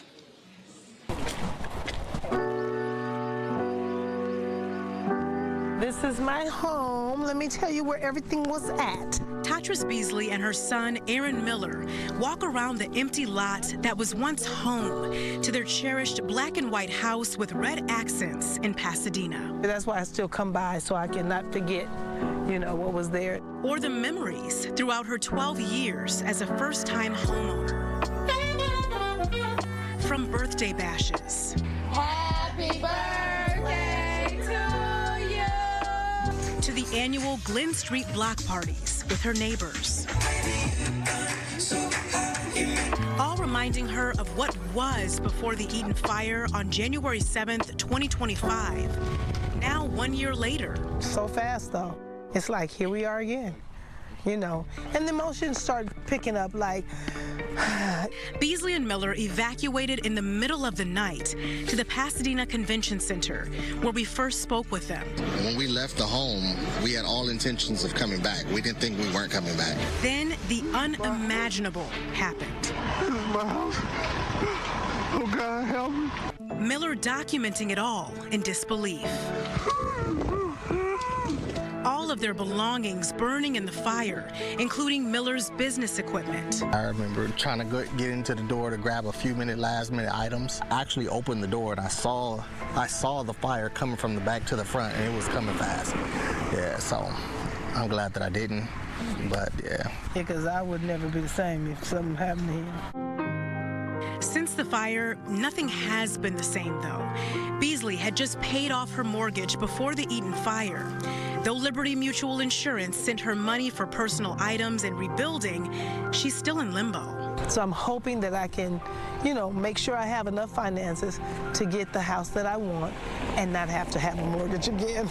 Securing resources is also a challenge, especially for Miller, who was a tenant at the house. I would just say the process is a little bit confusing. They don't reach out to you. You have to reach out to them and get your own resources.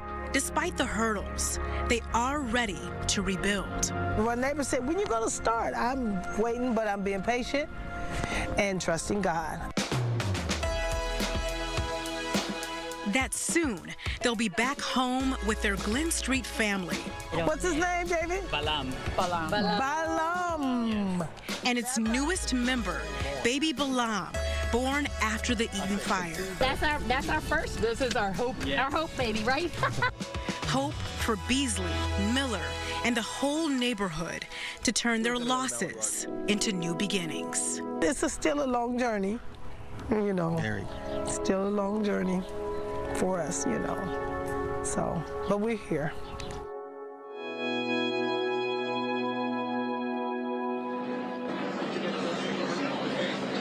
Such a vibrant and loving neighborhood. And you heard Tatris and Aaron say that it's still a long journey for them. And I think that's really important to note that families still need help 1 year later following the Eaton fire. So if you would like to help that family, we do have a link to their GoFundMe page on our website, foxla.com.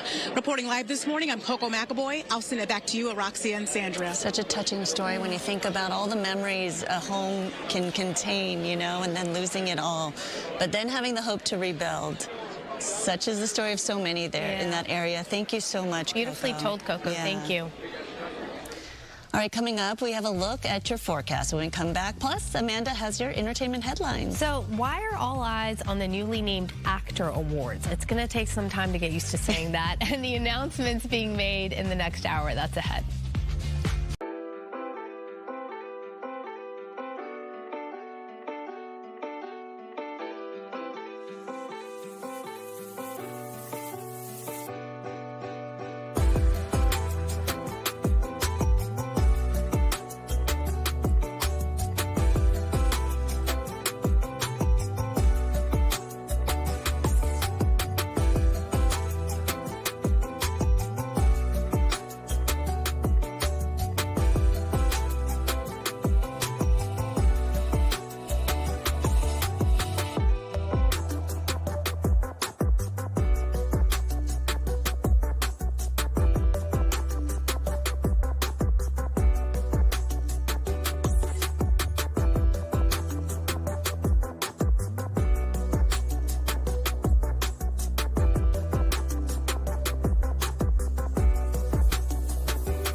And welcome back to you. I'm meteorologist Maria Quaban. This weather is sponsored by Pachanga Resort Casino. And what a difference this year versus last year.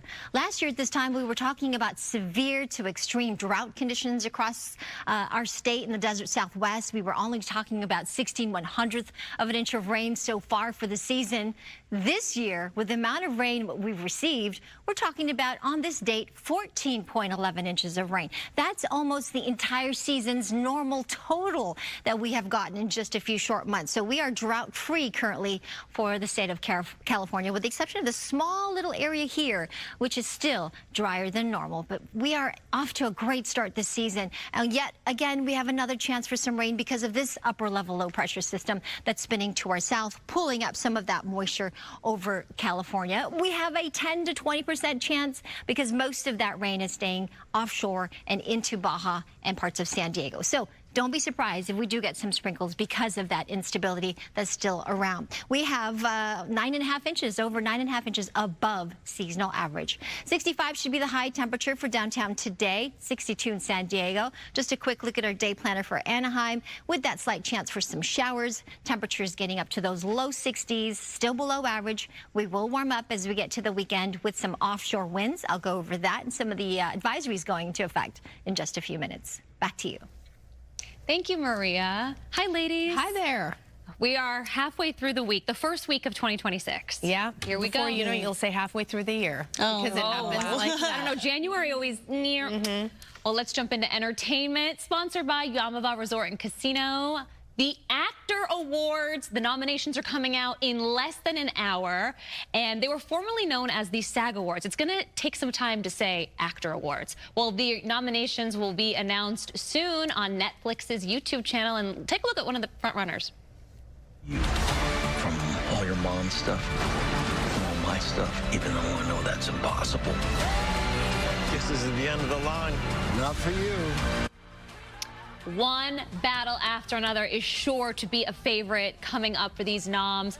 This is the first year under the new moniker Actor Awards. 160,000 plus members within SAG can vote, which means you guys can vote.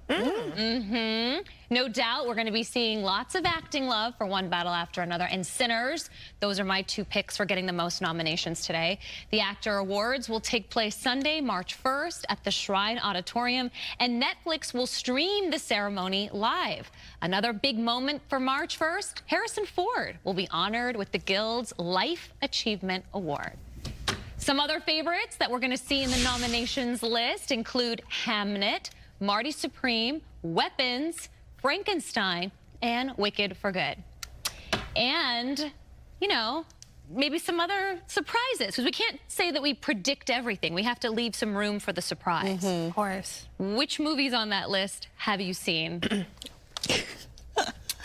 Wicked for Good? Yeah, oh yeah. Hey, look at last that. weekend. I haven't seen anything. Really? Okay, Yeah, well, I'm sorry. we've got some time. March 1st. Yeah, that's right.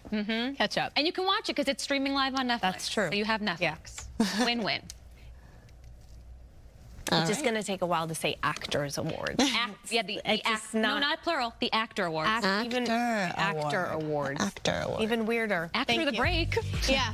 Let me tell you what's coming up. We are going back out live to the fire zones for our special coverage, of course, Eaton and Palisades fires 1 year later.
Today marks 1 year since the Eaton and Palisades fires forever changed these communities. Everyone else get back away.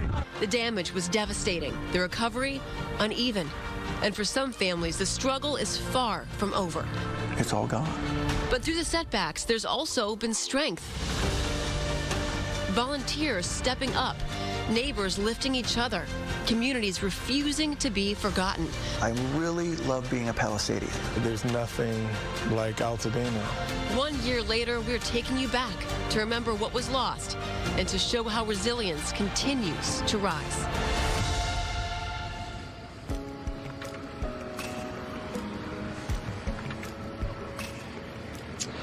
And welcome. Jen, go ahead. Yes, welcome to Good Day LA. It is 9:30. We have our special coverage of the Eaton and Palisades fires 1 year later. I'm Jennifer Lammers, live in Pacific Palisades. Yeah, and I'm Bobby Castro, live in Altadena. Hard to believe it's been a year, and yes, we have certainly talked to a lot of people this morning. There's a sense of frustration, anger, and also hope and optimism, and numerous events taking place across the Southland today to commemorate and remember the victims and also to demand accountability. Jen. That's right. Here are some of those events that are happening later on today. Pacific Palisades are holding a special ceremony this morning to honor the 12 lives lost, to recognize first responders and volunteers, and celebrate the community's resilience. Later on in the evening, Altadena will be holding a candlelight vigil organized by the Altadena Chamber of Commerce and Civic Association.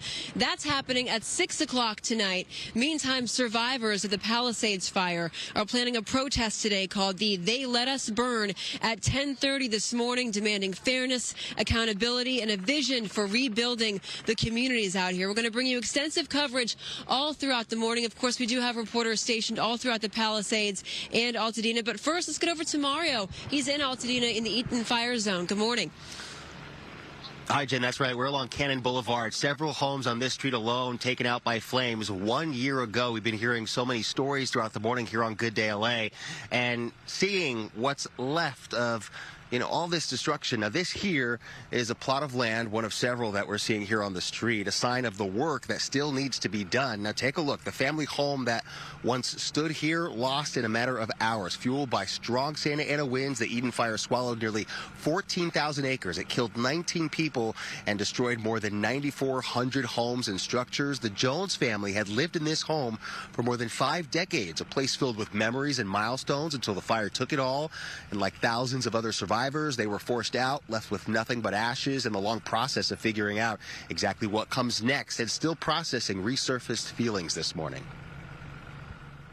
Mind-blowing. It's just the fact that you're standing here a year later and you're looking at rubble, but the things are getting brighter. Things are moving along as far as the permitting, which took a little bit, but you got to fight.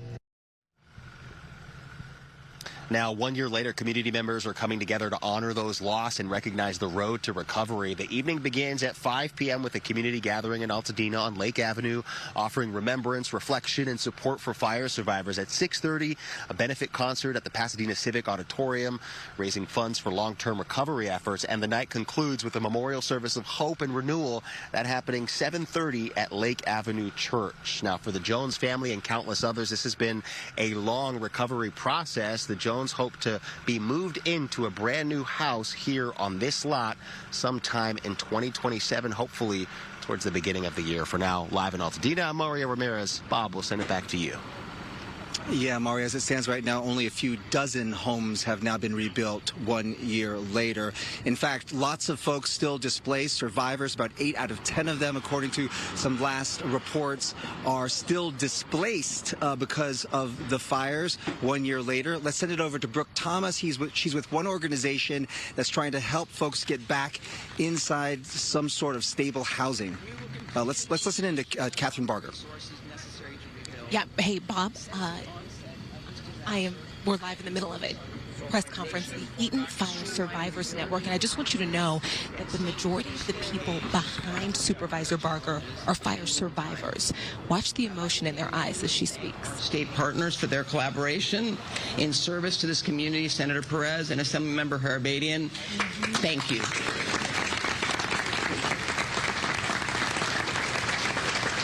Make no mistake, they've been engaged on this issue and have taken action in Sacramento to address the challenges our community is facing. I couldn't do it without them. These efforts matter, and they show the collaboration leads to tangible results. Do you hear that, Washington? Collaboration leads to tangible results. Right. Yes. Recovery is not the responsibility of any single agency or level of government.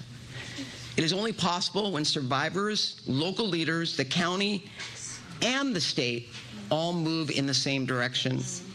In 2026, I promise to keep this momentum going. That means supporting families as they work to rebuild, remediate their homes, as you did, Joy, and find stability in their rebuilding and recovery journey. As others have said, so many are facing gaps in their ability to rebuild. It is incumbent upon us to press for fairness, accountability with insurance practices. But it also means ensuring all levels of government are deploying the critical resources and funding we need to rebuild our community. Don't change the rules in the middle of the game. The scale of needs dwarfs the resources the county and the state have already provided. I look forward to working with my colleagues in Washington, D.C., if you're listening, to bring supplemental disaster aid to Los Angeles County.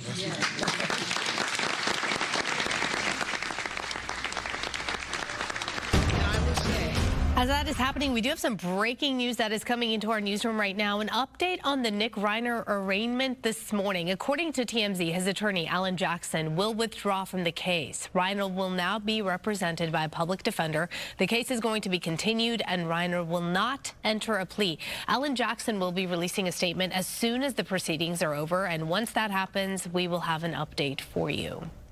And coming up, continuing our fire coverage this morning, Jen has an interview with a business owner whose pharmacy was destroyed in the Palisades fire.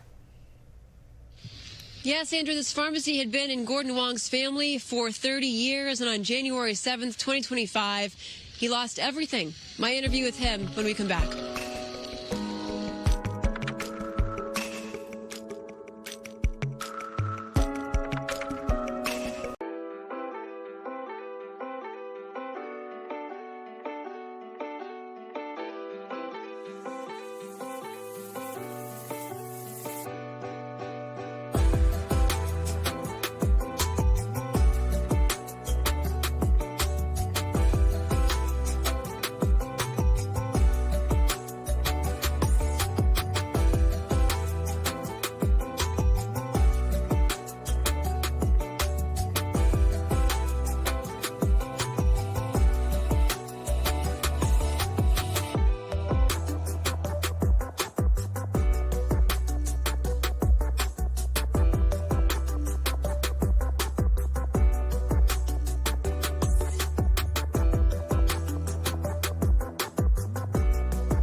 And welcome back to Good Day LA and our special live team coverage of the Eaton and Palisades fires 1 year later. I'm Bob DeCastro, live in Altadena. And I'm Jennifer Lammers, live in Pacific Palisades. You know, we talk about the small business owners who lost everything to these fires. Gordon Wong is one of them. He operated the Knowles Pharmacy. It had been in the Palisades Strip Mall for some 36 years. And on January 7th, 2025, he lost everything. Gordon joins us now. Thank you so much for being here this morning. I'm sorry it has been such a rough year for you. Yes, it's really been tough. The insurance company has fit me through the washer and dryer. I finally got paid out in November, but it's been a long haul.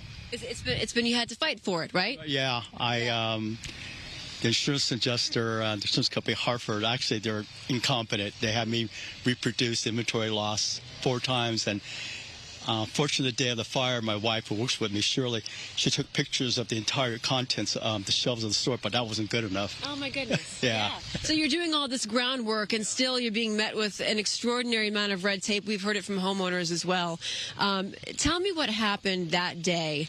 Your pharmacy had been in the Palisades Strip Mall for 36 years, over 30 years. I mean, you guys were an institution here. You were truly a cornerstone of the community. It's not often that you find privately owned pharmacies in the first place. But tell me what that day was like for you. Well, it started like any other typical day. We saw the smoke, and then a lot of my customers started evacuating, and there's gridlock on my street, Marquez, on Sunset Boulevard. And so my employees, I told them to go home, but my wife and I, we worked to the end. We were the last ones to leave about 3 o'clock. And by that point in time, the gridlock on Sunset had already gone. So I got home, but unfortunately I left. I thought I would be back the next day, so I didn't grab nothing from the store. Right. So everything was gone. Yeah, you didn't think that it would be maybe as bad as it turned out to be? That's very true. I thought my business would be standing the next day or two, but I found the next day the whole block burned down. Well, because you're here in the business district, right? And you wouldn't have thought that businesses like this would have gone up along with all the other homes in the neighborhoods. Just absolutely decimated your business. What has life been like for you in the 365 days since? Well, it changed my lifestyle. I've been used to working 6 days a week, routine. Now I've been sitting like the last 11 months trying to gather all insurance data and find the insurance company. I even had met with Governor Newsom. He came out meeting at the government site and my burn site with my wife and I, and he said he tried to get the insurance company commissioner to help me. But again, the insurance commissioner can only do so much. I'm still finding the insurance company has the final say on the payment of my claim.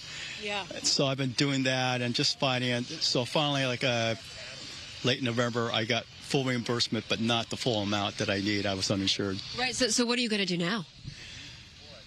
That's a very good question. I hoped I wanted to resurrect my business. There was generations of families went in here. I'm so fun a spot. I run the spots where the rent is like 5 times what I'm paying for, or I even was offered a spot at Rick Caruso's the village, but it's too small of a space, so we never came to an agreement of going further. So I'm at square one right now. That's where I'm at right now. Have you heard from your customers? Have they reached out at all? Oh, yes. Do they miss you? Yeah, I ran a lot of customers right now from the American Legion this morning, so I see a lot of them. A lot of my customers have relocated, so again, with time, I don't know if and when or how many are coming back. So, all my customer base gone, it's going to be a tough challenge. Even though I resurrect the business, I don't know. I'll get the business up to the level I had before the fire to sustain the business. That's a big issue. That's all you want. That's all, right? Is to just come back. Yeah. No, a lot of customers do want me to come back, but right. I got to think financially. Can I handle it? Of course. Yeah. Of course. Yeah. Gordon, thank you so much. I wish you the best in this road. It's not easy, I know. Thank you so much. You're welcome. All right, over to you, Gigi. You're there in the Palisades as well. That's right, Jen. I'm on iLift. This is part of the Alphabet Streets neighborhood here in the Palisades. Let me quickly show you what we're seeing today. Starting off with empty lots, so many of them. We don't know if the owners are caught up in the complicated permit process, if they're simply underinsured and haven't been able to rebuild, or have decided maybe against it. We're also seeing new construction there in the background. You can see those workers. They're hard at work. That project just getting started. And then there is this white beacon of hope here on the 800 block of iLift. Take a look at this beautiful home about 5 months away from being ready to be occupied. They just had the stove hood delivered about an hour or so ago. This is the Cole family home. They've lived on this property for 32 years. They called it home. And that fateful day, 1 year ago today, they evacuated. They didn't get to take everything that meant so much to them, but they took some things with them.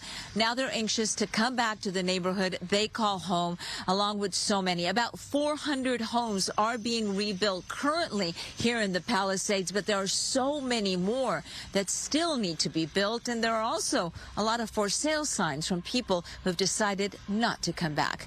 We'll send it to you, Bob. You know, only a few dozen homes have been completed in both the Eaton fire burn zone and the Palisades fire burn zone, Gigi. And what's interesting about that home is that these fires will completely change the face of what these communities and neighborhoods will look like, because that home is largely, I would imagine, fire resistant. It's definitely part of the plan, preparing for the very real possibility that something like what we saw, those 100-mile-an-hour winds, Santa Ana winds in January, could happen again. Another fire could break out. So definitely fire resiliency is part of every construction plan now here. Yep, the homes themselves and also the topography, many of the trees that were in these areas, in these neighborhoods, they will also be gone, and we'll see more drought-tolerant sort of plants in these neighborhoods. Thank you so much, Gigi. You know, there are so many stories of heartbreak, but there's also some heartwarming stories to tell you about. We want to introduce you to a little boy who insisted to his parents that he wanted to see his home, even though they told him, we don't think it's a good idea. Your home has burned to his ground. But listen to his resilience, his optimism, his hope. Well, it has inspired a children's book. Here's Susan Hirsuna.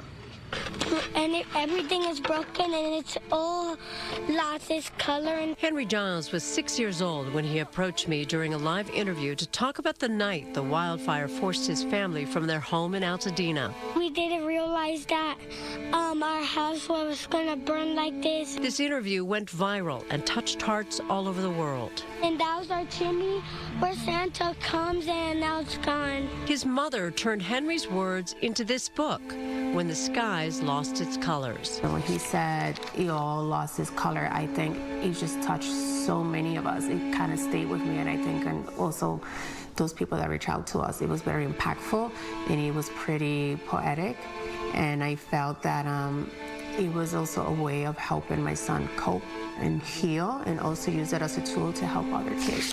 Advanced sales of the book will coincide with the 1-year anniversary of the Eaton fire, and some of the proceeds will go to Henry's school, Altadena Arts Magnet. So we need to raise money because they're losing money because of the fire, and they're losing teachers, and they're losing students. Henry read a couple of pages for me. That's my dad's bicycle. I told a kindness lady who was asking questions. My mom's bicycle is here somewhere. Since the fire, the family has settled into this home in Sherman Oaks, about 22 miles from Altadena. Henry now plays piano. His 6-year-old brother, Lucas, plays violin. Henry was a little worried Santa Claus might have trouble finding him and his brother at the new home. We need a new house so Santa can find us. I wanted to make cookies for Santa to make sure he could find us. So then the next morning, he left a note, and he ate the cookies. Mom put her hand on my shoulder. We'll build again, she said. Rebuilding might take another year or more, but just like the book, this story ends with love and hope. They have a very beautiful Christmas, and nice gifts and everything. Susan Hirosuna, Fox 11 News. The survivors, even some of the youngest ones, continue to be an inspiration to us all, and fitting that many of them will be honored today, as well as honoring the victims of these fires. We will continue our coverage, our special team coverage of the Eaton and Palisades fires 1 year later. Stick with us after the break.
year ago, January 7th, the Eaton and Palisades fires turned ordinary days into a fight for survival. We've never had a fire like this. It's bad. It's horrific. Flames moved fast, smoke filled the sky, and thousands were forced to leave everything behind. Today, we look back. My neighborhood. But we also look forward.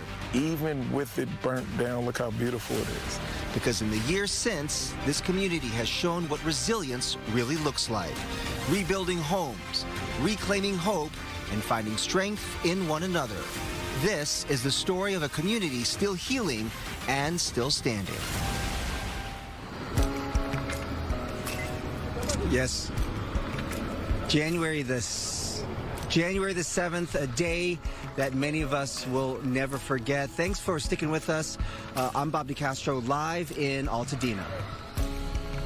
And I'm Jennifer Lammers, live in Pacific Palisades. Yes, thank you for joining us as we continue our coverage of the Eaton and Palisades fires 1 year later. It's an emotional day. It's a tough day, but it's also a day to celebrate the strength of two communities. Let's start with what happened a year ago today. On January 6th, just a day before the fires broke out, you might remember red flag warnings were issued on January 6th with wind gusts reaching up to 90 miles per hour. The next morning, on January 7th at 10:30, fire was reported in the Pacific Palisades area. According to CAL FIRE, over the course of the next 24 days, the Palisades fire burned nearly 24,000 acres. It damaged 973 structures and destroyed nearly 7,000 more. It claimed 12 lives and injured 4 people, including a firefighter. Thousands were forced to evacuate, leaving behind their homes, their belongings, and irreplaceable memories. And 1 year later, a community continues to rebuild what was lost as the Palisades fights its way back home. I know it's been an uphill battle, Bob, and the same can be said for you there in Altadena. Yes, absolutely. Here in Altadena, while that fire in the Palisades continued to burn. That same day on January 7th at 6:17 p.m., the Eaton fire erupted. According to CAL FIRE, for 24 days, the Eaton fire burned about 14,000 acres. More than 9,000 structures were destroyed, over 1,000 others damaged. It claimed 19 lives. 9 firefighters were injured. CAL FIRE declared both fires fully contained on January the 31st. In the aftermath, California requested nearly $40 billion in federal disaster aid. To date, that request has not been approved by the Trump administration. And meantime, $970 million has been pledged through charitable contributions as communities continue the long road to recoveries. A lot to unpack today, and of course, this all started with extreme weather. A lot different story that we're dealing with today, Maria. Some beautiful temperatures and conditions today as we get ready for some commemorations and rallies. Yeah, absolutely. 1 year ago, a completely different forecast that we have for you today.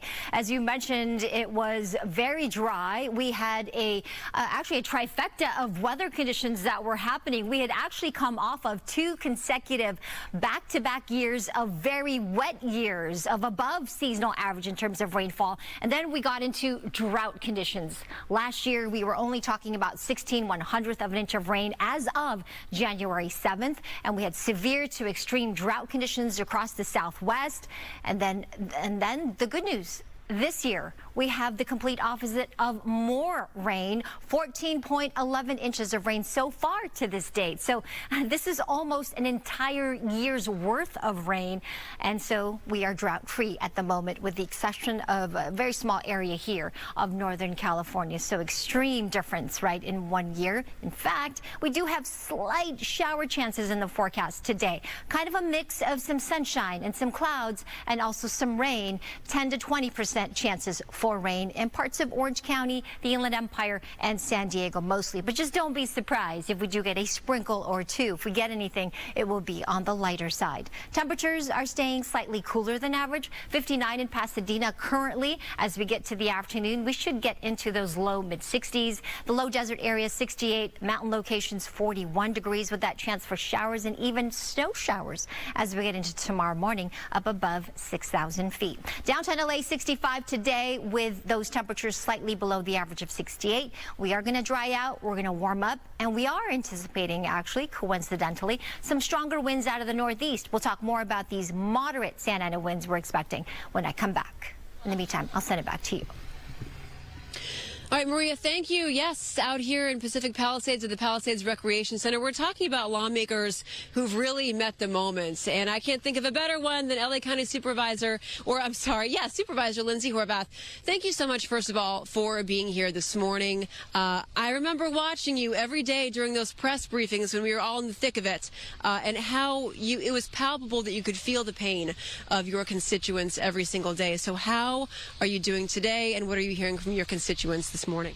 Well, I'm mostly focused on the residents, just making sure that they know that we're here no matter what, that whatever it is that they're going through, we're here to help them every step of the journey. And I know from everything that I've read and understood from disasters like this, this is a time where there's a lot of mixed emotion on a day like today. And then as we move into this next year, people really want to see results. They're upset, and we can't be afraid of that. We have to step into it, and we have to be the partners that they need us to be to get home.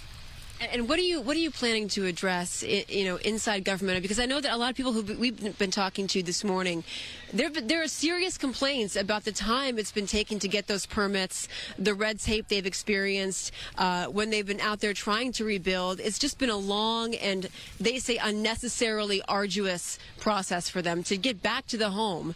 Well, we showed that when we work together as government, we're able to move quickly. The debris removal process that we did to get people back into the community ready to rebuild was faster than anything we've ever seen in United States history. Federal government, state government, led by county government on the ground, that delivered results that people were looking for, and it gave them hope that maybe government could deliver for them. Now, when we're thinking about the recovery process and the rebuild, City of Los Angeles is separate from county, is separate from City of Malibu. The federal government hasn't delivered the resources that have gone to every other jurisdiction that's gone through a disaster like this in our U.S. history.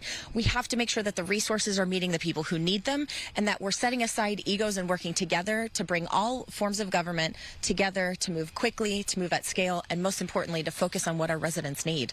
And how does that happen? How are you getting the money to the people who need it out here? Well, in LA County, we have delivered more than $55 million directly to residents, to business owners, to workers in those businesses who have needed the help. We've used our discretionary funds from our 3rd District office, but we also are making sure that we're focused on our residents. We in the 3rd District, we're leading the recovery effort for the unincorporated areas, but we've also advocated for the idea of us working together. We commissioned a Blue Ribbon Commission in partnership with UCLA, with a variety of experts who predicted the very circumstances we are facing right now, and they gave us a plan on how we could work together to solve those problems, not only for the fire burn areas, but for the whole region. So we have to listen to people who are expert in this area. We need to listen to the people who have laid out that plan, and we need to do our jobs. As we stand here today, 75% of Pacific Palisades residents are still displaced. They have not been able to come home. Are you satisfied with the pace of recovery? I know that authorities, emergency crews have been up against a lot for sure, but are you satisfied with the way it's been going so far? In Los Angeles County area, we are moving 3 times faster than we were before the fires, but even that isn't fast enough. I could give you all kinds of data points. They're cold comfort for people who just want to be home. And, in the city of Los Angeles, they are leading the rebuild and recovery effort. The city is the lead agency for the Palisades.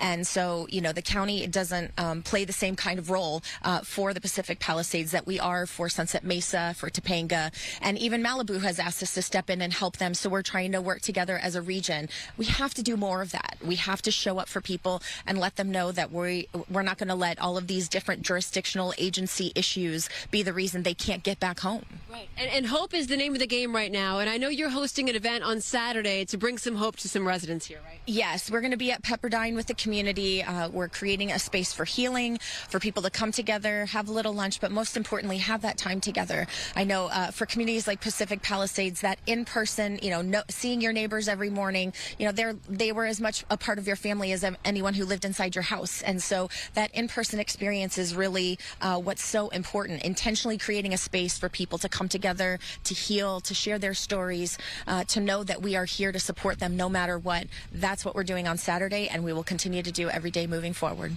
LA County Supervisor Lindsay Horvath, thank you so much for joining us this morning. We appreciate it and all the work that you've done since. Over to you, Mario.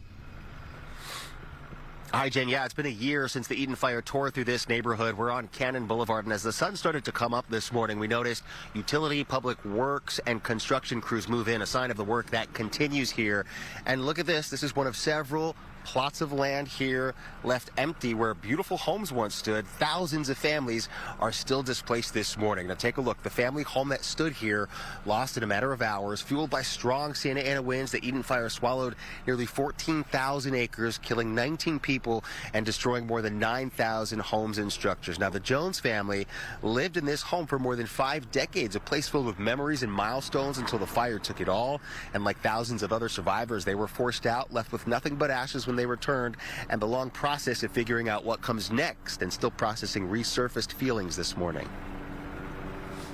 Mind-blowing. You know, it's just the fact that you're standing here a year later and you're looking at rubble, you know, but the things are getting brighter. Things are moving along as far as the permitting, which took a little bit, but you got to fight. Now back out here live, what we usually see with these destructive fires, it moved unevenly. This home left with no visible damage while flames and embers destroyed 2 neighboring homes. And we know so many residents for days didn't know if their homes were left standing or what was left. Now for the Jones family, they hope to be in a newly built home here on this lot of land sometime in 2027. For now, live in Altadena, I'm Mario Ramirez. Let's go back to the Palisades. Back to you, Jen. All right, Mario, thank you. And yes, as we continue to remember this indelible day in Southern California history, we do want to keep you up to speed on some other headlines, stories making headlines today. And for that, let's kick it back to the studio with Araxia and Sandra. They have more on that. Good morning.